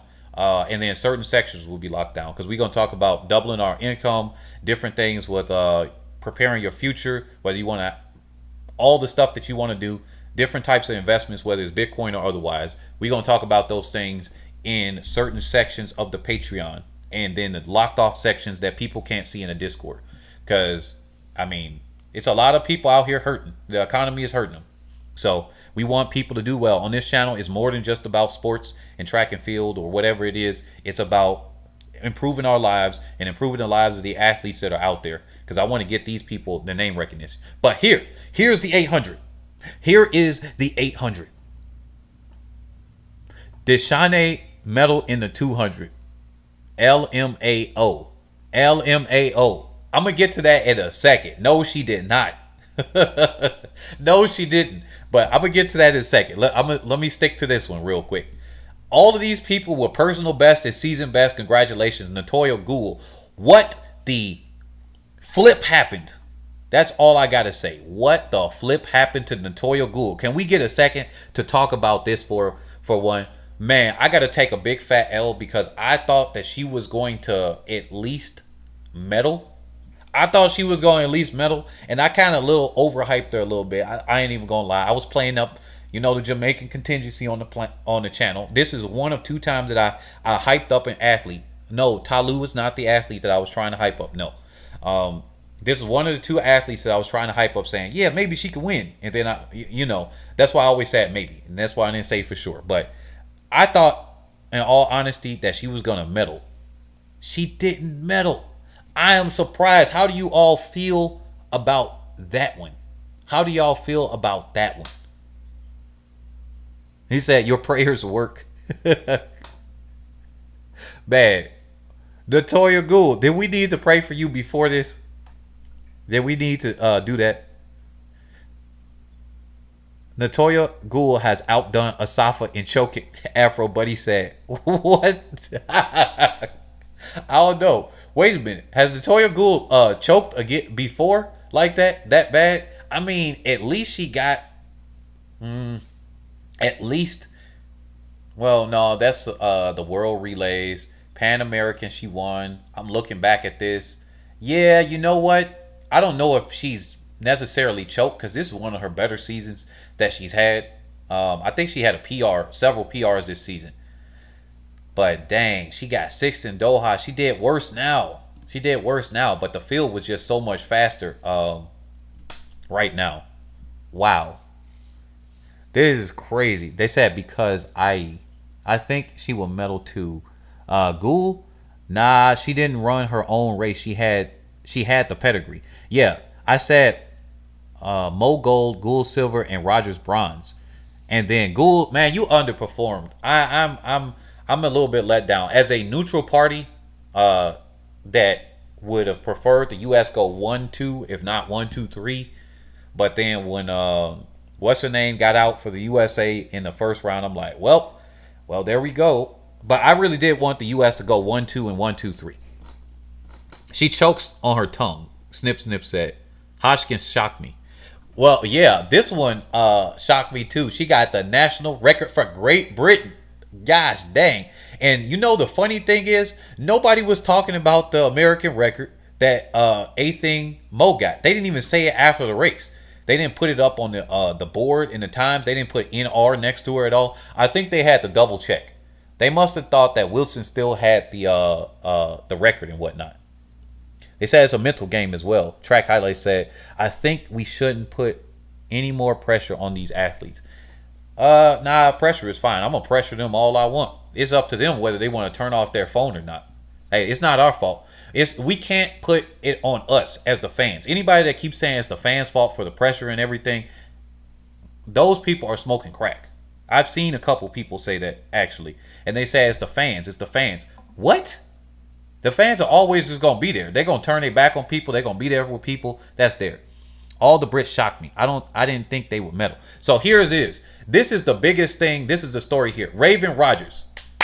Congratulations. You knew you weren't going to take that W because you know A-Thing Mo was there. If this was in the past, I would have said Rogers because she got one heck of a kick.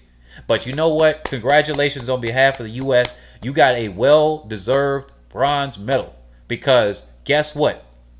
You took it at the last. You were in last place. You let the field gap you. I knew what this move was in the 800. I know what that move is, especially if the field is slow. You go in, you do the Nick Simmons, except with better efficiency. You come back, you sit back, you come out, and they said Aji was the biggest disappointment. She didn't have it this year. I already knew she wasn't gonna make it. So to me, she didn't disappoint me because I didn't have any confidence at all that she was gonna make it. She didn't look that good this year. But that's what she gets for turning me down. But let me stop. All jokes aside. But anyway, so she pulled a fantastic race. She was in the end. I know that for those that's not familiar with Raven Rogers, she was at the University of Oregon, one of the standout athletes, and she would have a quote-unquote kick in the 400. This is how I knew that if she can do that in the 400, she could pull it away in the 800. Because that is amazing. So she came by and she closed. She caught people off guard like Jim Ariki of Great Britain. She thought she was gonna do something and she said nope. I even said it while the race was going on. I wish I did a live thing. That's what I'm gonna start doing in the Discord too. For the people that are the paid members, I'm gonna do a live recap and everything that's going on in the future of events. I know I can't do that on YouTube because they will probably copyright strike down the channel, and I'm not going to do that. So she's been practicing them finishes since her Oregon Duck days. Law said she said I knew Rogers would get bronze. Yep. So here's Keely Hodgkinson, 19 years old. Two 19-year-olds just took first and second. Congratulations. I did not expect this one at all. She came out and she performed. How y'all let the 19-year-old just drop these bombs on y'all? How y'all let the 19-year-old for Great Britain set a national record, just came up, look at her history. She doesn't really have that huge history right here, right? The Diamond League, she over here placing 4th and 5th. Yet she places second in the world. Second in the world at the Olympics. Congratulations. With a new national record too. Congratulations. Wow. Now, here we go with A-Thing Mo. She was the undisputed favorite coming into this. New American record. Wow, this looks like they all getting the sideshow bob here with the hair. She just need more hair right there. She kind of reminds me of that. I'm not trying to do this as a down joke, but that just kind of reminds me of the sideshow bob hair. I like that hairstyle, actually. I love when people wear their natural hair. I don't like the hat hair that people be wearing. Not at all. On any athlete when I see them do that. But hey, that's just me. But that's my personal thing. Whatever. But yeah. So with that being said, undisputed favorite. She got the national record. She took it out. She controlled it right there. There's not much more to be said. She just, he said they let a bunch of kids beat them. How embarrassing, Afro Buddy said. So, yeah, two 19-year-olds. There we go. Congratulations. A-Thing Mo.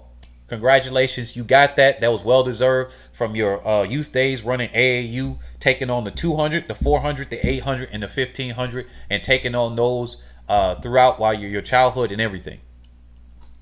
Track Highlights tagged me, said, and King said, I meant fans mocking athletes. Should have clarified. I'm big I'm Big Stepper, by the way. This is my track channel. I'm obsessed. Gotcha. All right. So with that being said, mocking athletes, I mean, it is what it is. That's what fans, that's what people are gonna do. You know what? I'll put it like this: I will not police people on what they do. I think that's a very dangerous thing to do in telling people what they should or shouldn't do, because we got into a world where it's so, oh my goodness, I'm offended. We can't say midget anymore because it hurts me. It offends short people. What? Isn't that a description of about what that is? You can't say retard anymore because although it's an accurate description of somebody, of an actual, that's an actual description. Now, people are getting their panties in a bunch about things. It's a slippery slope. The fans can say whatever they want. The thing is that if they start attacking them personally, now that's when it goes to and damaging their lives, death threats like what they were doing to Justin Gatlin. And that was partially popped on because of the media. When that started getting to that level, now that's where you go and cross the line. But if it's just like the part about saying some stuff about them or whatever, that's all fun and games. That's all not fun and games. That's all there. I mean, you can't control it really. So it's not even any point of doing that. Now you can control it when these people get into these positions of power in social media and they decide to do the social credit score on you and then shut down your account. By the way, that is what Google will do. They have already said it. Search it yourself, not on Google, of course. Probably go to DuckDuckGo or Bing or something like that, and then search that Google and other companies, same with Facebook, iTunes, if they shut you down on one of your accounts and block you, they're trying to push this through, that your iTunes account, they already tried this with people that didn't like them, Alex Jones. People thought, yeah, it's great. I thought that was a horrible thing to take off Alex Jones, even though I'm like, man, this dude peddling lies and junk. You know why? Because if you allow somebody to take you off of one platform and then another one, and then they say, oh, this was just a coincidence that we took them off of PayPal, iTunes, YouTube, Spotify, and all of these at the same time. Just a coincidence. No. They tested it out with him. People applauded that, and now they're going to do it to the rest of us. They even said that we could potentially lose our bank access because of that. That is dangerous. So, like I said, this channel's not just about sports, but that is a dangerous thing that's going on. That's all I'm going to say on that. I'm not going to say anything else on it because people are going to get hurt about that, and then they're hurt feelings. So, people were going too personal on Elaine Thompson and others. I wasn't referring to overly sensitive people, LOL. Okay, cool. They said the thing is, Shanae saw the mistake she made in not doubling in 2019. She could have taken a potential gold and silver.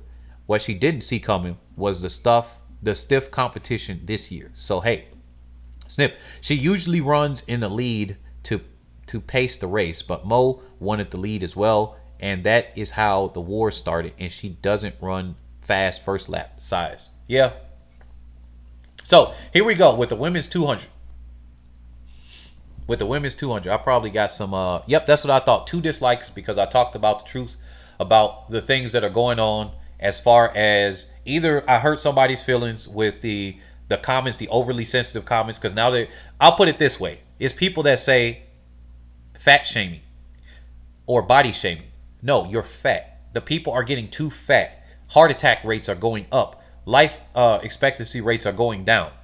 There is no thing called body shaming. It's called you're unhealthy, you're too big, and you're not like the shot put person that's out there and they have to be a certain size to do that. No, you're just unhealthy, ma'am or sir. It's not called body shaming. And notice, it's only to a certain gender. It's not like it's body shaming for men. It's body shaming there. We got people now saying it's racist. Racism is the reason why they're fat and obese looking like cows. No. You are that way because you decide to eat and stuff your mouth and not exercise or anything like that. That is exactly what this is. So if people aren't aware of that on this channel, because I know I just lost 10 people with that one. Hey, it is what it is. If your feelings get hurt with that, we are living in reality right here, not a fantasy world or anything like that. Yes, this is a sports channel, but we got to talk facts when facts are facts. Ashanti said, don't hurt my feelings, H&S. They say, is it just me? Panache said, is it just me or Mo seems to be holding back? Judging from the way she runs a PB in every race, I like to see how she does the pace with a pacemaker in the first 5 or 600 meters. I watched that video too. It's actually getting ridiculous. Yeah. So here's the women's 200. For some reason, my nose is getting stopped up. What the heck is going on? Maybe they're trying to suffocate me because I just said that. So my body's reacting. But anyway, so first I'm going to start from the bottom here. Shaunae Miller-Uibo, 24 seconds. I'm pretty sure a lot of people are like, wow, I could beat Shaunae Miller-Uibo now. Once she got off the curve, she tried to do one move and then she just gave up at that point. She just kind of slowly just let herself go down. She didn't just start walking it immediately. She shut it down one gear, then another gear, then another gear, and then she was just like, all right. She knew she wasn't going to medal right there. And then she just said, rage quit. I'm out.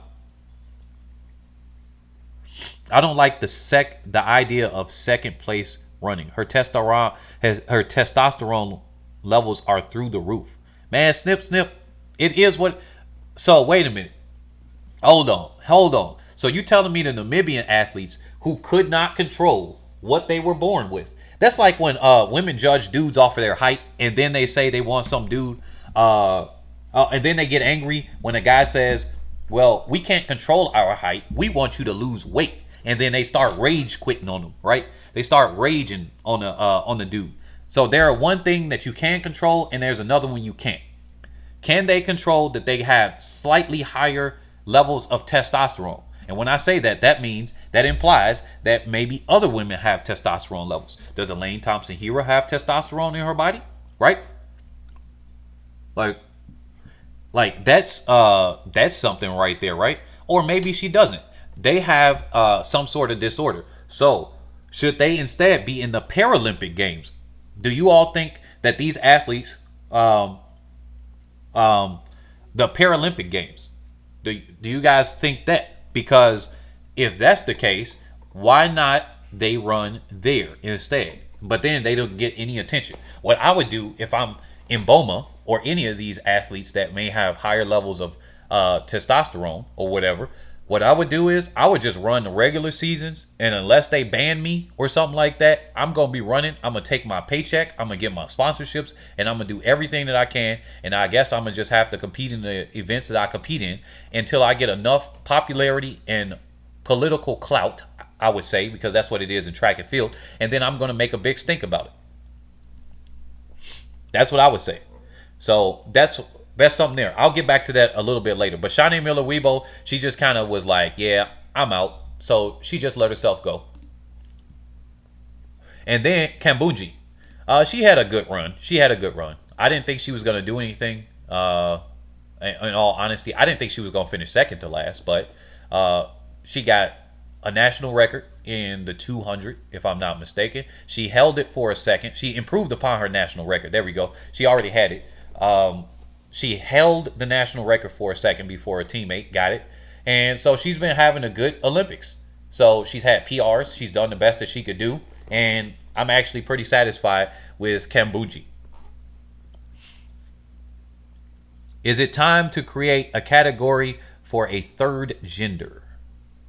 No.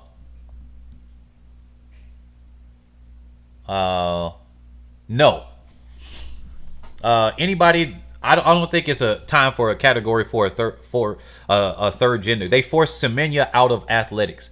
How does anyone know what has contributed to this high test? Maybe it's results from all the vaccine programs in Africa. With eye emoji. Sun Tzu said, Afro Buddy Mboma is going to be pushed out too if she starts winning. Well, I believe that Caster Semenya got pushed out because she was taking, well, the word is, like I said, I believe this is speculation, and this is the word on the street. I'll put it this way. The word on the street is that she got pushed out so that, what's-her-face, that's now in the 1500, who kept getting fourth, kind of like Talu, and then other athletes that were there from, Nyanzabo, Semenya, and then one other athlete that had elevated testosterone. They started to push her out. She kept getting fourth, fifth, sixth. And then they said, all right, rage quit, press the button, and now we're going to make it a policy. So you can't run between 400 and 1,500 meters or 3,000 meters. But you can run 5,000 and up, and you can run if you got elevated testosterone. In events that say that they're explosive and means testosterone will help, 200 and 100. Like, that's the dumbest thing. That wouldn't even make sense. But I think they couldn't ban her all the way because then they would have had some kind of lawsuit, I guess. Okay. They say if anything, Kambuji would have come last. She probably would have. They said night are not a majority. Not a majority. Yeah, they're not a majority. So no, there's barely any athletes. Imagine Mboma fixing that start and running the 100. I know. So anyway, here's Masalingi. She got a personal best. I didn't think she was gonna medal. She's the weaker of the two Namibians, but she got a personal best, so that's good actually. So I would say that personal best is a good consolation prize.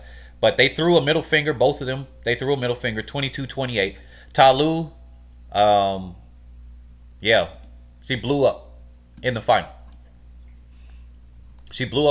What did she do in the heats? Where is that? It shows on the official results page. What did they do? The official results. Results report. Here it is, the phases. Talu, she winded up going 22-11, but she hasn't broken 22 this whole season, so I don't know if it's a blow up because she kind of matched what she's been consistently doing. Shelly-Ann, fraser-pryce. I don't. You know what? I actually thought she could have medaled, or maybe that was just wishful thinking that Shelly-Ann, fraser-pryce would have medaled.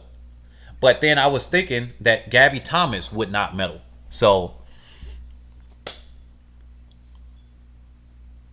they say you're not wrong at all. Masalingi and Mboma look way more feminine than Semenya. Hey, look, I got no comment because there are plenty of women that look. If it's going to be based on looks, how many ladies look like straight up dudes or ugly or anything? I mean, all it has to go through is the DNA stuff, right? If they are actually men or women, that's the only thing that matters to me. If they look a certain way, I'm not out there trying to date them. I'm out there trying to see them destroy the rest of the competition. Yes, people will watch something, and it's already been proven. If you look more attractive, if women wear skimpier clothes when it comes to stuff like that, they tried it out with women's soccer where they would wear bikinis instead or something like that, and it would get more eyes on it. It is what it is, right? More people will watch something if somebody's more attractive. The same thing applies to men. People will watch stuff that's more attractive if an attractive guy was doing it. Different things are attractive to men and women. So the guy will be looking at him at his athletic performances and his generally pleasing face, whereas the women will be like, wow, look at those rippling muscles and what he's doing and all of those things, generally speaking. So, yeah, Brittany Reese, for example, LOZ95 said, looks masculine. Brittany Reese looks like a strong woman. Right, I'll use that term. She looks like a strong woman. She does not look as feminine as a Davis or anybody else that comes in there. Now, am I gonna say because she looks that way, I'm gonna be like, well, you know what? She's got to be a man. No, if her DNA says one thing, then there's a lot of dudes that now have, because the magic of the modern science of magic fake up, right? Now you can make women that look so and they catfish people with that. So the same thing with guys. You could contour their faces to unchisel their jaws or something like that. And that's where they're coming up with this other stuff where they're saying, well, essentially somebody that is an ex-dresser, right? I got to censor myself now because they demonetize and they'll shadow ban the channel or whatever. An ex-dresser, right? We all know what that is. Now those are now a new gender. Some of them decide they want to be a different gender. Some of them decide they don't want to be. Some of them will do the drag. That's what a lot of women look like they're in drag. It's essentially drag makeup now on women's faces. So that's a slight tangent, but just because somebody looks a certain way, that doesn't mean that that's what they are. So if Semenya was not a man, then Semenya is not a man. It is what it is. Now she could have an XXY chromosome. That means that's a That means they have internal testes. That's what that is. An XXY means they have internal testes. That means if Mboma and Masalingi have an XXY, that means they have internal testes. That means they have both.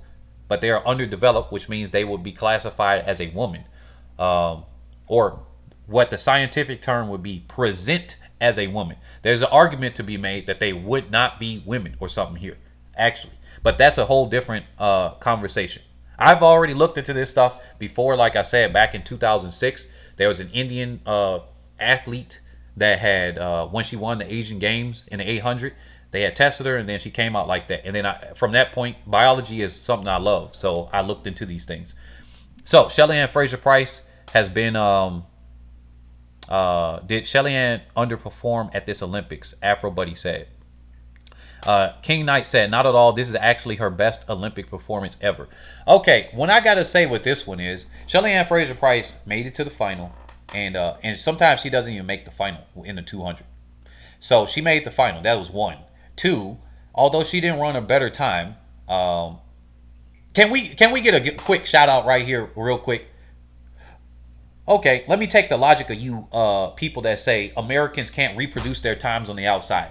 Like, how y'all do that? Because I know y'all gonna say it about Gabby Thomas, right? Y'all gonna say it about Gabby Thomas, right? Y'all gonna forget about Rye Benjamin just ran one of the times. Y'all gonna selectively pick one person. But let's have it on video right now and recording. Right now, recording. Rye Benjamin just ran PR. Gabby Thomas underperformed. That's what that's called, right? If anything, right? I think she performed right where she was because she didn't have that really crazy kick. If she had that really crazy kick, she might have been able to knock off those 0.2 of a second and run into 21.6s again. But she didn't have that monster kick that she had. That's why I say it might be a one-time thing. That one-time thing boosted her time. How much? Might have been 2 to 3/10 of a second because she had that monster kick. That's an adrenaline rush. So, now, with Shelly-Ann Fraser-Pryce, well, here we go. I'm going to be the tinfoil hat people out here. Not the ones that might actually genuinely believe it, but I mean the ones that are just literally trying to down talk the other people. Because there's some of you that don't agree with me. That's fine. And then there are other ones that will just be like, yeah, he's right, but I'm just going to stick to this one because I don't like Americans. Well, Shelly-Ann Fraser-Pryce, well, didn't she run a 21.7 low? And now she ran a 21.94 at the championships. She can't reproduce her times. Jamaicans can't reproduce their times. Shericka Jackson, she didn't make it out the final. She ran a 23 something because that's what they're going to do. They're not going to take the context of Shericka Jackson ran a dumb race and got herself out. They're going to say this person just ran a horrible time. That's all they're going to say. They're going to say Shelly-Ann Fraser-Pryce couldn't do it. That's how they do. That's why I said, show me the athlete on that list. Watch. In 1 or 2 years from now, on the next Olympics, they're going to say, well, Gabby Thomas didn't do it. And my ammo right here is going to be Shelly-Ann Fraser-Pryce, Rye Benjamin, and other athletes that are going to perform well. Well, look, Asante, you said that voice. That's how they sound in my head. When they talk to me, that's how they sound to me. So, Gabby Thomas, congratulations. I got to take, I know I said that she might have been able to do it, but more recently, I said I didn't think she was going to take a medal at all. And in all honesty, I think Shericka Jackson being out has allowed her to open up for a medal. It doesn't matter, though, because all that matters is Shericka Jackson ran a dumb and stupid race, but they said, where do I think Shericka Jackson would have placed if she was in the final? Second. Shericka Jackson most likely would have placed second. She's a better Shanae Miller-Uibo with improved endurance and speed when it comes to the 200. That's like her event. Shericka Jackson has the potential to potentially get the Jamaican national record in the future. Depends on how fast Elaine Thompson-Herah goes. Now that's gonna be the big thing. But yeah, I think she would have it. But yes, Gabby Thomas, I didn't think she was going to medal after a while, so I got to take the L on that one. Hey, I called myself out and everything. I got to take the big fat L. Congratulations, Gabby Thomas, because you came through. You got a bronze medal for yourself in the USA. Mboma, thank you for giving the big fat middle finger to World Athletics, where they banned you out of the 400 and stripped your world junior record time out of the 400. They took away and erased your event. as if it never happened. At 48.53, I will remember it. Other people will remember it, right? And so, thank you for giving them that. Thank you. You just wiped away Richardson's record, Allison Felix's previous record over the 200 World Juniors, everything. You've wiped away so many records now in this 200, and you barely know how to run it. You just come out there, arms flailing around. Congratulations for Namibia for getting a medal. I am actually satisfied there. Unfortunately, Shelly-Ann Fraser-Pryce had to be a casualty of it, because if Christine wasn't there, I mean, it would have been Shericka Jackson, right? Like, it's one or the other. Shericka Jackson would have taken her out, and Thomas was being reeled in. I think her target was Thomas. That's how she does this whole thing. Thomas was taken out. This is the third time. She took her out the last time. She took her out this time, or this is the second time. It's like a target. She's like, oh, there's Gabby Thomas. Let me go. And then pass her up at the end, just barely. So there she is. So she's done well considering. Gabby Thomas did well. She emerged on the Diamond League in 2018, then disappeared. But then her tumor after the trials meant she couldn't compete. Shericka Mboma is a catcher. If someone is in front of them, they come back to get you. Yeah. Now, Elaine Thompson-Herah. Now, they did not say this because they went straight to Duplantis, which I understand he was doing a world record attempt. But let me take a moment to acknowledge Elaine Thompson-Herah. She just set the Olympic record in the 100, which is now looked at as the official world record. Because, you know, the official world record is 10.49 in the 100. Well, that is very highly disputed amongst the communities. But here we go. She is the Olympic record holder in the 100. She's got the, now she has done the double-double. There has been no female athlete to ever do that. They didn't even highlight that. Now I can understand where some people were getting a little bit upset. Do you know she's the only female athlete? I'm going to have to do a video just straight for her. I think I'm going to do that. The who comes after Shelly-Ann Fraser-Pryce. I think I can actually now comfortably make that video. But she's done the she's done what no other woman has done. Allison Felix couldn't do it. She wasn't fast enough in the 100. Shelly-Ann Fraser-Pryce couldn't do it. She wasn't fast enough over the 200. She didn't have the ability. Could be her height. Who knows? No female athlete has ever done it. Doped up Marion Jones couldn't do it. Devers couldn't do it. Merlene Odie couldn't do it. Nobody could do it. But Elaine Thompson-Herah has done it. She has whipped and took notice, given notice to the world that said, look, I am Jamaican, I am here, and I'm fit to dominate. There is nobody else that can do it like us. There is nobody that can do it like me. All of y'all haters. Yes, you too, HNS, you too, Head and Shoulders, you were telling me I had mental issues. You out there were saying I had mental issues, and you know what? Middle finger to you, because you were the dummy that thought I couldn't bring it together at this Olympics. And while you did see that I had the potential later on, you were saying most of this season, Elaine Thompson-Herah is a head case. She can't do it. She's the new Asafa Powell, except she's got a gold medal. And now you looking stupid like the rest of those haters. And you know what? I got to admit, that's what it was. I got to take this L. I got to take the L. I can admit when I didn't get something right, and Elaine Thompson-Herah told us. She told us in that interview that people thought that I had mental issues. She was like, I was mental. No, I knew I can do it. Now, she got self-confidence issues, sure, because of the I think anybody would. That's what I if anything. But I thought it was bigger than anything. So now we could comfortably say that she's not injured. So y'all stop trying to make excuses saying she's injured. Y'all queuing up. So when she does bad, now we could just, look, she could just do bad now. If she messes up, she did bad. Okay? Let's not do that. Now, Sha'Carri over here, being a big fat hater, I know she wanted to tweet something. I know she was waiting for the Jamaicans to do something. Do something slow. To do something right there. But Sha'Carri over there, cricket, fat, silent. She can't say nothing. Because if she does, she going to look like a fat, dumb idiot. Fat, dumb idiot. She's going to look dumb. So she's smart to not say anything. So Sha'Carri, you are on notice. Jamaica has now put you on notice. Not only did Shelly-Ann Fraser-Pryce do it with the 1063, but Elaine Thompson-Herah into a headwind, into celebrating slightly early with that 1061. Knowing we know she can go 1060, 10.5 something, and that was after some rounds. Imagine a one-off race like what you are about to do in Prefontaine. All right. So, Afro Buddy said, "Who is Shakira you all are talking about?" Hey, look, that's fair enough. Zay, I don't think he's a hater. You say he sounds like a huge hater.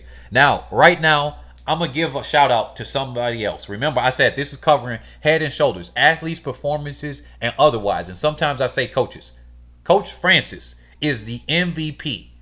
He has completely dominated in these sprint races. He has gotten a gold from Beijing all the way to now. His athlete, whether it's between Shelly-Ann Fraser-Pryce or Elaine Thompson-Herah, I mean, if he picks up another athlete, I'm gonna be like, that's the future of Jamaica right there. I'm gonna say with good confidence, I will close my eyes and put one whole Bitcoin. I might put two and say, you know what? I'm gonna put one on them, and I'm gonna put a one Bitcoin on another athlete just to hedge my bets, right? And so I can lose 2 Bitcoin or gain 4. That's what I'll do. Now, Stephen Francis, shout out to you. Hopefully, if you guys know him, can y'all get him to potentially like get on here for an interview? I would love to interview him, right? And Elaine Thompson-Herah, I would love to interview her and tell her, even if I know she don't know this channel, but I love to interview her and then tell her, be like, look, you know, I was calling you a head case this whole time, and then you shut me up. I would say it right there. I'll be man enough to say that right to her.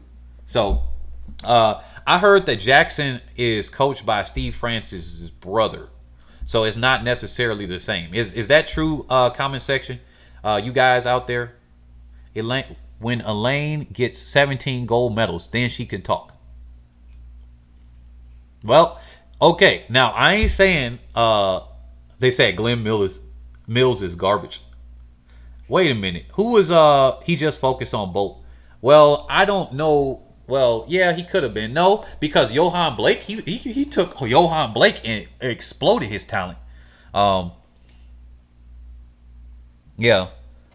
King Knight said, "I'm with you, HNS. I'll put my mortgage in the house on it." Oh, you deleted your comment? Oh my goodness! Come on, man. I'm right there.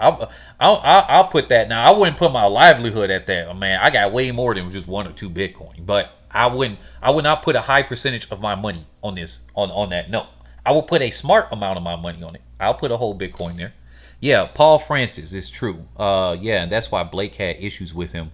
Oh, okay. With him in the end. But yeah, so Elaine Thompson-Herah, congratulations. I got to give you that one. I didn't see her winning. I saw her medaling. And like I said beforehand with that prayer, I said if she gets it right, depending on which Elaine Thompson-Herah we get, we're going to get her up there and winning, potentially medaling. And there she is. I only saw that toward the last minute, but then that's when she started to show that. I did say earlier in the season, to be fair, that she was undefeated and that she was coming into the Jamaican trials undefeated. But then other people were arguing back and saying, well, she didn't race anybody of significance. And then when she came to Jamaican trials, that was her first L. After that, she took her first L. She didn't really take any L's after that. So, Glenn Mills coaches Zarnell Hughes. Look how well he's doing. Well, Zarnell Hughes got himself out. Okay, to be fair, Zarnell Hughes took a big fat L on himself. I don't think we gotta say that Mills is taking that, but yeah, Glenn Mills is looking real bad right now. Usain Bolt pumped him up to a high heights, but then he winded up just, I don't know. He took that L right there. So if I must say that, just as a quick defense right there, Stephen Francis knows how to create sprint book on peaking. Yeah, you know what? You know, a lot of times I think they don't want to reveal their secrets there.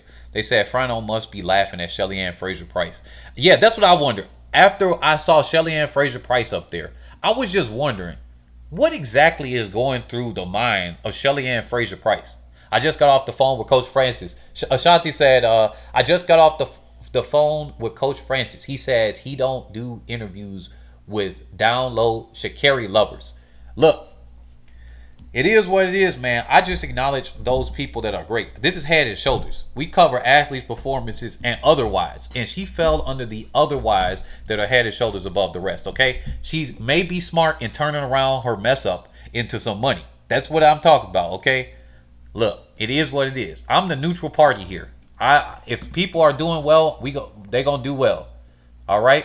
I'm gonna cover Sifan Hassan and everything. We're gonna cover all the athletes, even though she was from Ethiopia and some of the people like over there don't like her anymore because she transferred. You know, it is what it is. Or even within Ethiopia itself, people don't like certain subsections of Ethiopia. I mean, we're gonna cover all the stuff on this channel. So, look, it is what it is. They say, I hope Shelly-Ann Fraser-Pryce can defend her title next year. Yeah, you know what? I would like her to defend her title, but I'm kind of mixed now because Shelly-Ann Fraser-Pryce could go down in history as, I would say, right now still, she's the greatest 100-meter sprinter of all time. Just because what's her name dropped the Olympic record on her head in this race, I don't think that takes away from how many times has this woman gotten a gold medal over the 100? She got it like a decade of dominance, barely ever losing. So Elaine Thompson-Herah can't say that. She literally cannot say that.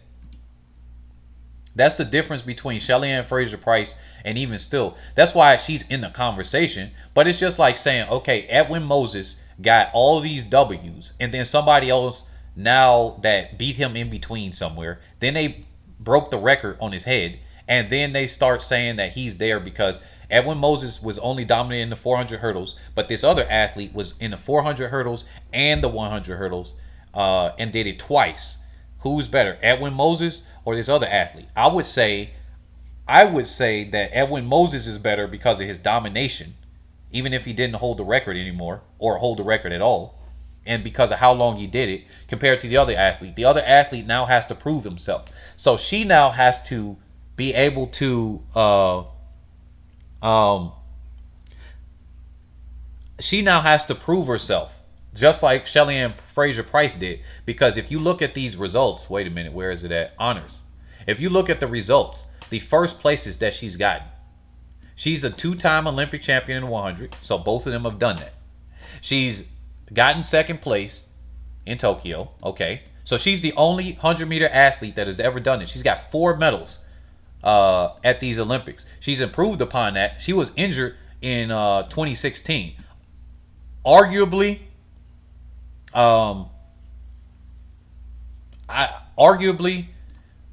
she would have won. And I don't know. There's no way to convince me of this. If she was healthy in 2016, I don't think there was a way that Elaine Thompson-Herah could have beat her. We didn't get to see a healthy Shelly-Ann Fraser-Pryce there. That would have been a great matchup, just like now. Now Shelly-Ann Fraser-Pryce is older, but it doesn't matter. King Knight said, I agree. We speak more about Edwin Moses than Kevin Young. They said, Islander said, I'm so sad that Shelly didn't get that bronze. Yeah, that would have actually pumped up her legacy too, that she could do that. Shelly coach had her peaking too early. Plus, she did not go to Italy. None should compare eras.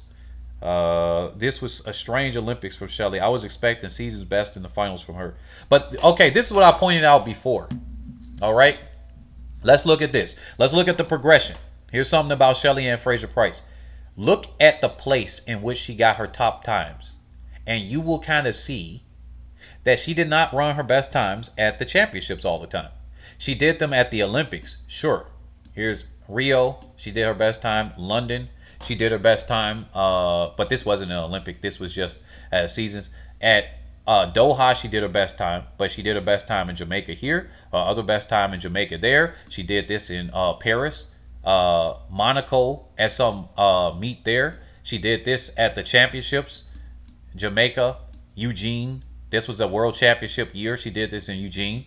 Berlin, she happened to do it. So she's not a consistent doing her best times there. Beijing, she did her best time. So she's kind of hit or miss. She's leaning toward doing them, but she does not always get her best times there. Now, Dina Asher Smith, we can look at her and be like, yeah, her best time of the season is typically there.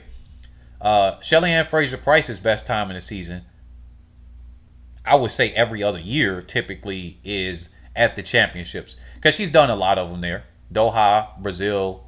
Oh yeah, I forgot she didn't run because she got pregnant. So with that, you know what? I'm gonna change my statement up. Monaco, Russia. That's the championship too.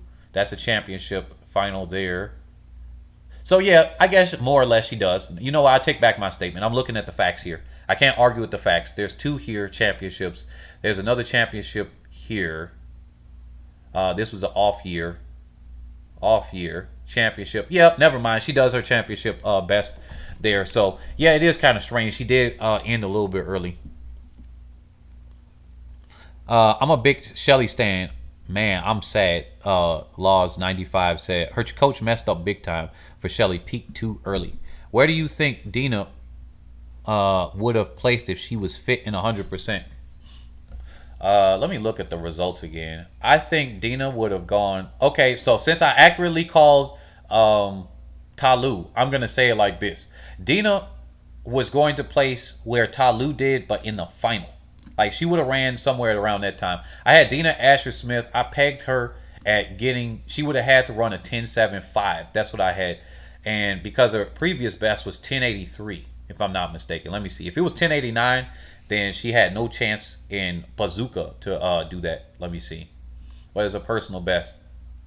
1083, yeah. So I think she could have ran a 1075 and potentially been up there with Shericka Jackson, but I don't think that would have been good enough to get it at all. Not at all. Shericka Jackson probably would have ran slightly faster just to edge her out. It would have been at the dip, or if not faster. I think Jackson might have been able to run a tenth or so faster. And yeah. Now, here's the interesting thing. Dina Asher Smith probably would have started off pretty good. That would have been more pressure on Shelly-Ann Fraser-Pryce. She might have actually faded more had she had another person with her. Because she really just gave up at the end. She looked up at that board. She must have calculated, in this case, accurately, that Shericka Jackson wasn't going to catch her. But she was really playing it unsafe. That was Shelly-Ann Fraser-Pryce letting it go. That was letting it go right there. Did we cover Miller-Uibo yet? I wonder what people think about her not trying to medal. I understand why, because she's not at her best in the 200. Even her best would just get her silver. A Jolly Panda said. You know what? We did cover her, but I think that was a smart move. I think the smarter move would have been for her not to do it at all. But I think it was, you know what? It might just be like her warm-up thing. Because some athletes might need another event to warm up for something. But dang, my chair is creaking at this hotel. They got some bad chairs. But yeah, so I think that it was a smart move for her not to just waste her energy. It was just a waste. She's right now at 48 low pace, and I think she's going to get the Olympic record. Had she not run the other one, who knows? She might be in contention for a world record, but that's a lot. Shion Atkinson said, yeah, Elaine's time is going to win the World Championship 100 first and the 200 first. Dina in the 200 would have contended for second. I don't know about that one. Oh, in the 200? You know what? Oh, yeah. A healthy Dina Asher Smith would have been up there in the 200. Now, after seeing these results, y'all can't even argue that one. I know a lot of people right here. Dina Asher Smith was already a 21.8 athlete. And we know Dina Asher Smith knows how to peak and PR. She was a 21.89. I know that she doesn't run throughout the year. She does it here. So I would have been right here too. That she would have been up here. That means the U.S. would have been shut out. Shelly-Ann Fraser-Pryce would have finished even lower. Kambunji probably wouldn't even have qualified, actually. I think she was the last qualifier. But Kambunji probably wouldn't have qualified. Maybe it was Masalingi. One of those two wouldn't have qualified. Talu would have qualified no matter how to qualify. But yeah, Dina Asher Smith would have been a strong second place contender, especially looking at these results. Gabby Thomas running how she is, she would have ran the same way. There was no way nobody was catching Elaine Thompson-Herah. And then we had people saying Prandini would have pushed the field. I'm like, where's Prandini at? Where's Prandini at? I know that she runs a good bend, but where's she at? Okay, now let's talk about some other stuff. We're in overtime. Thank y'all, track family out here. If you are here with us, definitely consider contributing to our stream through the. Is everybody buffering? Let me ask you a question. Are you buffering? Because it looks like there's a buffer here. Ooh, a new video by Track and Field Nation. Decent. He's covering the Lane Thompson-Herah. I got that notification on my phone. Man, that guy's a good one. You guys should follow Track and Field Nation. He definitely pumps out these videos and everything. But are you guys buffering? If not, then definitely let me know. Smash that like button. If you are here joining us, definitely. Oh, shoot. We're buffering. We are buffering. Shoot. Or maybe we're not. It's just showing on my screen, but it doesn't look like you guys are being interrupted. Let me test something out by going to a different screen and seeing if we are. So, yep. But anyway, Dina Asher Smith definitely could have gotten that thing right there. Now, let's talk about Allison Felix. Where are the 17 medals coming from? Stop counting relays. Hey, we got to count the relays. You know, Allison Felix is counted on the relays too. You know, Allison Felix get her count on the relays. So what's the problem with that? Hey. But hey, it is what it is. It is what it is. There's no comparison. Shelly is way better. Yeah, it's buffering since you brought up Prandini. What? Since I brought up Prandini. Wow, this is funny.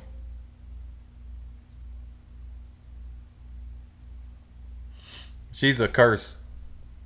Wow. But yeah, so this should be here. We're back in business. So we're here. Look, Dina Asher Smith is 25. She got enough time for it. She's got another Olympics. She's gonna be 28 during the next Olympics. So that's good. She's got enough progression. She got injured before, of course, and it's just I'm kind of a little bit heartbroken from this because yeah. So she runs her best here. Look, she's a 21.88 athlete, right? And we know that Dina Asher Smith comes up and runs her best at the championships a lot of times if she's healthy. If she's healthy. So, and she hasn't necessarily been healthy throughout her career and whatnot. So we're gonna see her improve. So she ran her one of her better times here at Rio.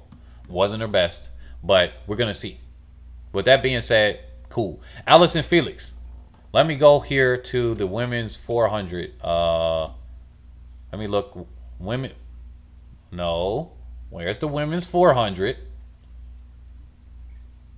Women's 200, 400. Here we go. They said Pandini is bad luck. Okay, here's the semifinals. Let's cover this one.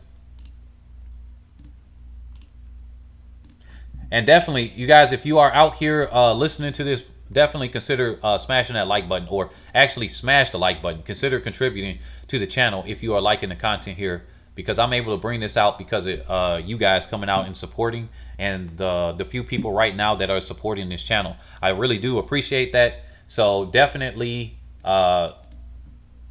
super chat if you would like to contribute, or donate via PayPal, Cash App, and everything. I do thank everybody that has contributed so far via Cash App and PayPal so far in this stream. So let's continue. Now here's what I'm thinking in the 400. Who do we think are gonna make the next round? That's gonna determine a lot of stuff. This is gonna be some heartbreak heaven, and that's happening tomorrow. Oh, is this the first round? Is this the morning session or the night session? Oh, this is the night session, so that's gonna happen tomorrow. Yeah, so we're gonna have to wait a little while. So, whoa, this is gonna be preview for the finals. So, wait a minute, do I not see Shanae Miller-Uibo? Oh, yes, we do. Okay, cool. They said Felix will run till she is 60 and just gather up medals in relays and mixed relay, and people will still say she got 50 medals. See, I can see, Afro Buddy, what you're talking about. If Allison Felix is her best shape, she could go low 48. Allison Felix doesn't have an Olympic 400 title. LOZ95 said, and then she needs one ASAP. she is not gonna get the gold. I highly doubt it. If she does, I'm going to do a raffle and $100 giveaway to somebody in the chat. Y'all got this on video right now. If Felix gets the 400 title, then I will do a raffle and a $100 giveaway via crypto. And I will do it live. And you will all will see from that pot. I still got the other raffles coming up with those other people. So don't forget, we got that other stream that the people did that guessing the number. So they said the women's 400 is weak. Let me see. Is it weak?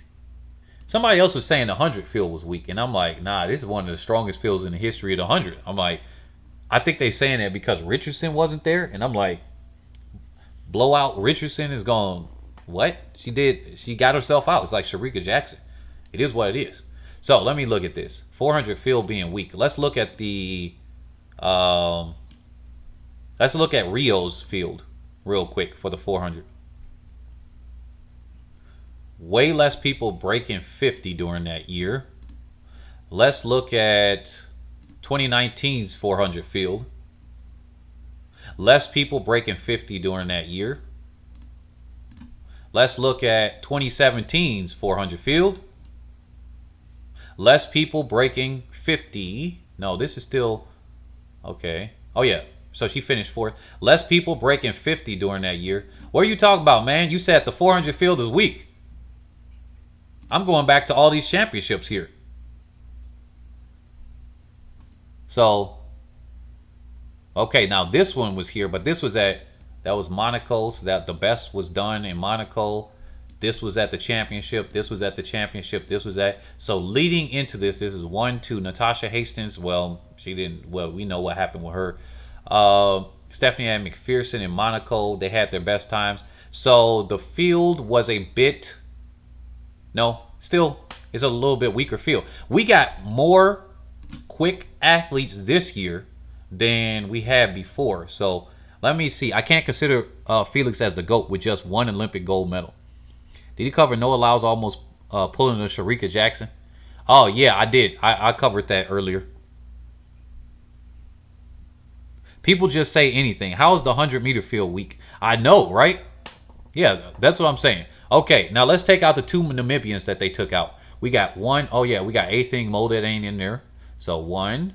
We got Hayes is still in there. We got McLeod, Marilidi. So actually, if you take out the athletes that they eliminated, plus the other ones, this looks just about the same as every other year, except maybe slightly stronger with the low 50-second athletes. And if we count Allison Felix running faster at this championships and some of these other athletes, then we're actually going to have a stronger field, even taking these athletes out. Now, in those previous years, not all of those people like Natasha Hastings did well throughout the field, right? We know what happened with her. So, as in 400 meters field is weak in Japan. No, the 400 meter field is still strong. It's weaker because Athing Mo didn't want to do it, but she didn't have a desire. So let's take out and pretend like these athletes did not exist. We got McPherson. When do we have a year that coming into this or whatever, it was a 49.6 athlete? Quinera Hayes, a 49.7 something athlete. We just looked over it. Shamir Little, okay, she did a mess up. She should have doubled and did the 400 hurdles and this. Afro Buddy said Rio is a low standard to compare with. Well, I compared multiple years. I went back to 2013. Should I go back to London? Let's look at London. So we got 1, 2, 3. It looks about the same as this year. We got Dee Dee Trotter. I miss Dee Dee Trotter. And then these two athletes, Horrigu and Trotter, did their best in London, whereas the other athletes, she ran her best in Russia, which was before the championships. Here was another Sonia Richards Ross ran her best time in Hayward in Eugene. It is what it is. And then another athlete ran her best in the U.S. Are we going to say they can't reproduce their times? Because a lot of Jamaican athletes do their best in the U.S. That technically is quote unquote international, but I wouldn't count that because they're so close. They're neighbors. So once again, all those people that be hating on the U.S. not quote unquote reproducing their times. But anyway, with that being said, this looks like a typical year that any other year, and that's not even me going into discrete detail. You can look up as much of the stats. You can look as much at the statistics. The list will be blue by Friday. Felix gonna show out. MC fan Robin Hood said. Yo, bruh, Robin Hood, are you talking about do you invest on Robin Hood? Look, I'm taking this to the money thing. We talk money talk. Cause I would highly suggest that you don't invest on Robin Hood if that's what you talk about with that trash app. Just as a one investor to another, if that's what you are talking about with your last name. Are we gonna pretend that Miller-Uibo won't walk all over this 400-meter field? Afro Buddy said, and then Laws 95 said, nah, that's annoying. Man, Miller-Uibo is either about to blow up from this 200 or she's about to kill. That's all that's gonna happen.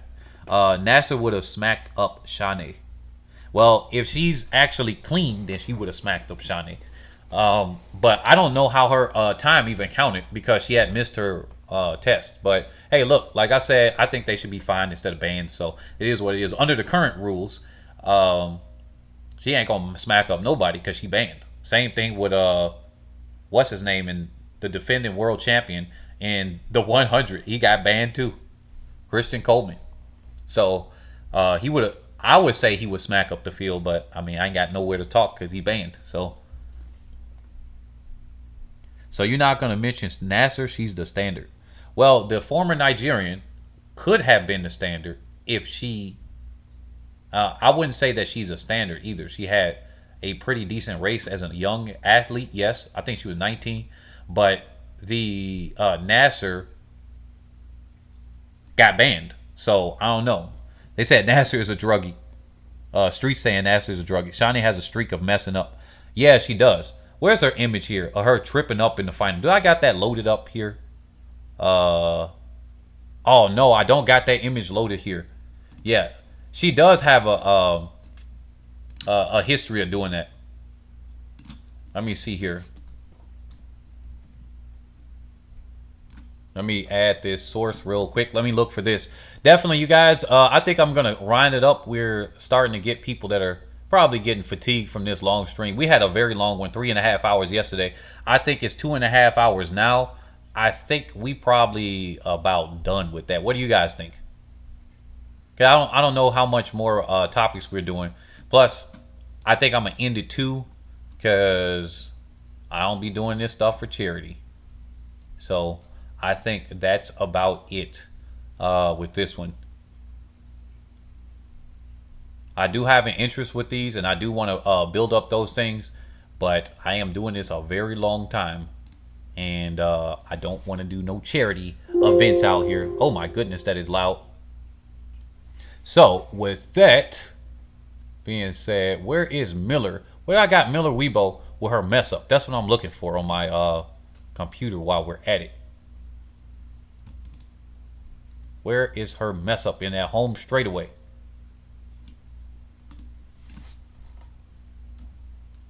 Huh. Nope, I don't see it. Oh well. I can't find it. I know I got it somewhere up in this on these files here. So we're just gonna do this. We're gonna do this. I'm gonna give us what should we call it now? What should we call an athlete messing up? NASA needs to run for Nigeria. Well, her family, her dad is from Bahrain, and then they relocated. So she winded up staying there. I mean, can you control if they're a kid and whatnot? No way Miller-Uibo is running 47.6. I can see her getting an Olympic record, which is a 48, which is only slightly faster than her PR. It's a 48.25 to her 48.37. So she can definitely be in range there. Still can't believe she did that in 2017. Like, what was the reason, Shanae? If Nasser was there, the Namibian were there, it would be a world record in 400 facts. 876 Williamson said. Nigerians don't want druggies, Afro Buddy said. A Jolly Panda, that's impossible. I don't think the 47 time was clean either. Okay. Okay, everybody here. This is gonna be the last thing. What should we call people that are now messing up? Should we call them that they've done the Jackson? Let's bring up a name here. Should we say that they're doing the bios? Well, I already got the bios. If I mention doing the bios on this channel, we all will collectively know that that's somebody that just gave up. That's somebody that gives up. So we're gonna say that Miller-Uibo pulled the bios in the 200, but somebody that underestimates their opponents or whatever, we might have to call it Ross because of Randolph Ross of the U.S. and just I don't know what the heck that dude was smoking. He pulled the dummy. He did the same thing that Shericka Jackson did, except in the 400. So people saying that Shericka Jackson would have done better in the 400, no, because we got evidence right here. This man was unaware. This guy didn't do as well. And he didn't do that. LOL, the Jacko is what we should call it. The Shanae streak. Oh yeah, I forgot Shanae Miller-Uibo. She got some of the worst L's in track and field. She got some of the worst L's in track and field. I don't know what happened to her. What was that? When it was rainy? If y'all saw my last video, remember I told you she's a fire type. She over there did, and the water was on the track. She tripped or something, and she just lost all momentum or whatever, and then she just could not have it. Let me see where she dived like a cheat. Okay, is diving against the rules? Why y'all so mad about diving? Stop being butthurt, y'all. She tripped. She didn't look like she dived. Okay, look. If she tripped again. That was the second time she tripped. So she tripped the last time and then she didn't have it. But what if you tripped and then you tried to hold yourself from falling? You probably would leap forward. That was what somebody did. They said someone who underestimates competition. The Jacksons. The Asafa syndrome. The Randolph Ross. Oh, man. Y'all funny as heck. What the... Someone who messes up, someone who messed up equals the Shanties. Oh my goodness. Shanae streak. Nasser's dad is very Nigerian. We are from the same hometown. So is it the mother that is not? Dang. I think in 2017 Uibo leapfrogged in the air. Biles ACC got a medal. Biles behind got a medal. I don't think we can use her. LOL. No, I'm still gonna use it because she rage quit. Said she had quote unquote mental health issues. Even if it was the twisties, which is something that's there. She did not specifically say that. She kept pumping up the vague term mental health issues. You leave everything in the air like that, you really don't get a chance to kind of come back and recover, because that's like Scottie Pippen quitting one of his games. People still talk about him for quitting on his teammates. Like, what? You just let down your teammates and everything? And then you said, quote unquote, mental health issues. That could be anything. That could be stress of competition. That could be you not having it there straight or anything like that. Like, nah. I can't let that one slide. I can't let that one slide. How do I not find that picture of Miller-Uibo? I know I had it because I just edited it on my computer. Wow. I can't find it when she was in the home straightaway. Maybe that's under Allison Felix. Yeah, I think that was under Allison Felix. That's what it is. Because Allison Felix was right there under the same thing. Oh, I cropped it out and saved it. Oh, well, I don't have it. I was going to put it on the screen, too. Shanae going to pull up the Shanties on Friday. Oh, my goodness. They're just Muslim. Oh, that's what it was. She tripped in 2017, but she actually dived in 2016. Rio. Rewatch it again. I did.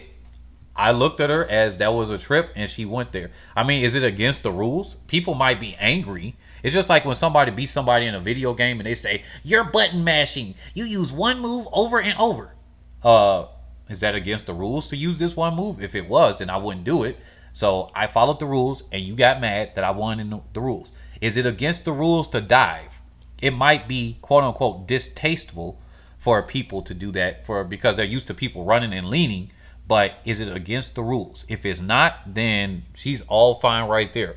But yeah, here's Shericka Jackson So I'm gonna have to call her No Action Jackson at this point. Her name was Action Jackson. She is temporarily demoted to No Action Jackson. They said Afro Buddy said, "Mark my words, Miller-Uibo will somehow find a way to lose the 400." Wow, man. I don't know. She's the defending Olympic champion. You know what? Like I said, statistically, Allison Felix would not win when it comes to Olympics because that's not what she does in open events. At World Championships, I would peg her for winning. That's what I would do because statistically, she has more wins. She got the legitimate 200 wins. Then she got Shanae Miller-Uibo tripping up, which was weird, and all that other stuff. Diving is valid. I wanted Felix to win, but Miller wanted it more. Let that quote unquote dive rest in peace. She clearly fell. She just said she ran flat out and had nothing left and fell. I mean, yeah, you can see that she fell. It's just that she leaned forward. Like, I don't know. I've seen people collapse. It's like when you trip up, your body is going to lunge forward. And so that's what it was. So No Action Jackson, you are taking up the screen right now. At this point, we all being goofy at this point. So if you were here for the serious part, that was earlier. We just here it right now, enjoying the stream with everybody. But in all real talk and honesty, thank you all for coming out. I think right now I'm gonna just have to end this one. We got about the same amount of people as likes. Thank y'all guys. Definitely consider becoming a Patreon member because we got different levels of membership. You get into the Discord, you get a highlight, you get to see videos before they come out, depending on what level of membership, and you become a direct sponsor that you could become a producer. Now that's a high stakes one. That you'll get your name mentioned at the end of the videos, and you'll help create the animated videos there. So with that being said, Laws, LOL, she literally flinched to the floor. MC Fan Robin Hood, no, we should not underestimate Shanae. If anything, she goes well, she will win. But don't underestimate Felix. Man, Felix ain't got a chance to even get. You know what? It's the same way I looked at Gabby Thomas. Man, they were calling her Wonder Woman. Like, they did too much for that one. Even if I got somebody as a favorite or something like that, I don't know if I'm going to call them Wonder Woman. So, I don't know if I'm going to call him Superman. If anything, I'm going to start saying Superman Warhome or Super Saiyan Level 2 Warhome or something like that. I don't know. Because the way they just went, Ryan Benjamin went Super Saiyan and Super Saiyan 2 was Warhome. Like, he did not let up. He challenged them there and everything. They said, do you guys think Bromell will be used? I hope not. If he's actually hurt, do not put him on the relay. Don't put him on the relay. Maybe put him in one of the rounds, maybe, because you could get through with slower people. But don't put him in the final because he will just potentially mess up. But the U.S. got a chance of, a history of messing up the relays for the last 13 or 14 years. Every time I look at us go out there, I'm just like, what is going on? What is going on? Like, really? I'm looking like, what is going on? What can y'all get it together? And it was mostly the same two athletes. We know who they are. I'm not gonna call them out because I would like them to come on the channel and everything too. But I am gonna be looking at y'all like this. When the relay comes on, I'm gonna be looking at everybody like this, with somewhat of a hesitation, like, can y'all get it together? You said, LOL, this pickup Jackson is so trifling. You cannot compare Gabby with Felix. I can. I just did. They are like I said, I didn't expect Gabby to medal, and she did. That's what I meant. I didn't finish that thought. Felix, I don't expect her to win at all. Not in any circumstance. If anything, McPherson gonna do it, or Shanae Miller-Uibo's gonna do it. One of those two athletes. Now, there could be an upset. That would be great to have upsets, to have differences, because that makes track exciting. Things that we don't expect. According to U.S. media, Afro Buddy, Prandini was apparently the second coming, according to the U.S. media. That's funny. Panesh, Curly, Baker, Benerick, Lyles. If they put Bromell on the re-anchor, man will get caught by Jacobs. I thought Prandini would have medaled. Track highlights said MC Fan Robin Hood. What will we get if Felix wins? What will we get if Felix wins? Oh, you trying to say want me to bet or something if Felix wins? But I thought this was the same thing. Didn't I already say a medal? I gotta go back to what I said. I gotta write that down. Didn't I say I was gonna give out $100 if Felix gets a medal, or was that for something else?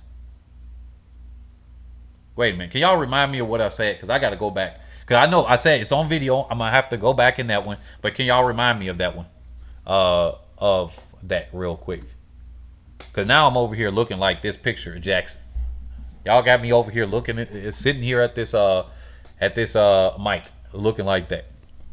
McPherson will not medal. Ooh, that's a big one. So anyway, with that being said, if Felix wins, let me up the stakes. Now, I was gonna do a bet about somebody joining the Patreon, or I'll give out like a $500 prize, but I'm not gonna do that. Nope. If Felix wins, no clue. I thought I already had something about if she medals or something like that. Felix Paulino Shane. Oh, wow, that's a bold claim. Mialiti or something like that. Call me crazy, but I think Ryan Benjamin can break the new world record. But so will Warholm. Nah, Ryan Benjamin gave everything he had. He cannot break that world record right now. That was everything he had. He was gassed out. Buddy was gassed out. He pushed and he pushed. I mean, breaking the world record, he has to he's gonna have to do better than that. He's gonna have to do way better than what he did.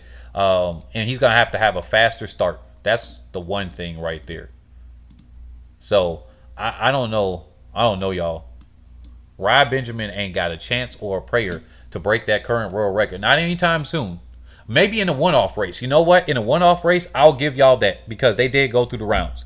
They said Hayes is choking. His hurdle clearances were not even clean in that final. Those two are going to be epic. That girl from Dominican, you mean Marie-Josee, and McPherson are going to be in the mix for the medals. Yeah, that's what I'm saying. I don't know. Felix might not even get anything. That's what I wanted to lean with. But you know what? I want to be nice to the fans here and nice to the people there and say that she has it, because she did look like she was closing pretty hard. And that's one thing that I can say. Marie-Josee, she's untested right now. Let's look at the 400 heats. I think that's what I forgot that I was going to do. That's what I forgot. I need to look at the 400 heats, because that will help us determine what's going on here. So let me bring up that real quick, and then that'll be the last thing, and then we're out. So looking at this, we're gonna have to determine what's going on. Let's make this picture smaller. Let's get where is that at? There we go. Let me make this picture smaller. All right. Okay. So this is what we're looking at. So in this heat right here, okay. So let me zoom in a little bit. All right. So let me see who's making it out of this round. Marie-Josee, she's most likely making it out of the round. Oh my goodness, somebody's gonna get left, because McLeod, Hayes, Paulino. I think Marie-Josee is gonna do this. She's probably gonna go for the W, because she's been undefeated this whole year. If she gets second, that's probably a sign later on. But if she's gonna have to work too hard, then yeah. So she's already shown the sign that she could break her PR right now. She held back. She's saving her energy. So Paulino is gonna make it out of that round. Canera, Hayes. Wow. McLeod and Hayes.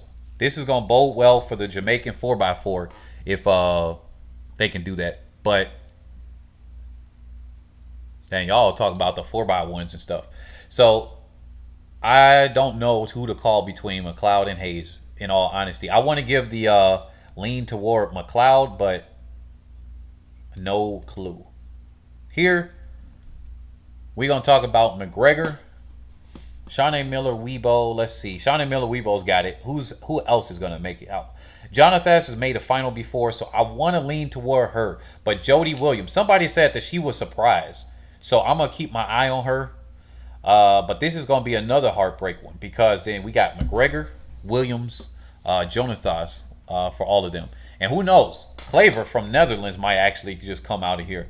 And Bokessa, I thought it said Brokeisha for a second. My eye is like getting tired. So from Spain might actually make it through. So here we go. McPherson, she's gonna have her way out, and Allison Felix. I mean, those are overwhelming favorites for these two lanes. Oh shoot, my battery.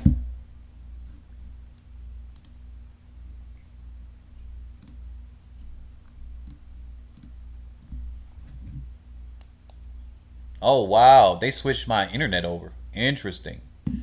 I don't know why they just did that. Oh, but anyway, with that being said, I think my battery or something glitched up here. But yeah, with that being said, that's what I got for now. I think I'm gonna end it. We got about half the people we started with earlier on. I'm starting to get tired too. But thank you all for coming out. Definitely join our Patreon. Consider becoming a member. We go down in the Patreon that we just started. We're going to talk about doubling your income, different things, and stats and tracks and everything, and about improving our lives here. So this channel is more than just sports. With that being said, I'd like to thank you all for coming out this morning. We have been on for about 3 hours. I'm going to start cutting these a little bit shorter, probably to an hour or something like that, because at the end of the day, yeah, I'm getting a little bit tired as well. But yeah, if you do want to become a member, definitely check out our Discord and join the Patreon, because you become an automatic member and get a highlight on your Discord. So with that being said, I will catch you all tomorrow, same time, same place, and we're going to be doing a recap there. But I think it's going to be a lot shorter. Peace out.